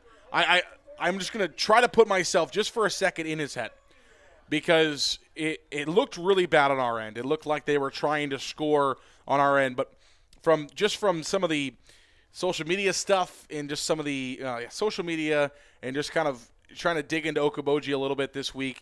The senior athlete that they put in there at quarterback, his last game, they're going to give him a couple of heaves to the end zone. I mean, it's at the end of the day, it's harmless, right? Because at the end of the day, it's harmless because nobody's getting hurt in it, but it's just not something you do. It's kind of like when there's a fly ball coming down in the infield of a high school baseball game, and you got somebody, from the dugout or from the stands yelling, "Drop it!" You know what I mean? It's just not right, right? So that's kind of what was kind of thinking. Of course, Forest City coaches, Forest City fans were booing. Forest City coaches obviously were not very happy about it as well. So, it's just one of those things. But that's what I'm guessing. It's one of those. He's a senior. Let him have a couple of heaves to the end zone. I don't know. Put him at the quarterback. Whatever. End of the score or end of the game. Forest City will fall tonight. 23-0 will be the final score. Thanks to our friends at County Line Seeds. County Line Seeds. Jake and Chuck and Matt, those guys really appreciate all their support. Do a great job there at County Line Seeds, and we really appreciate their effort and their support here of the Forest City Indians Athletics.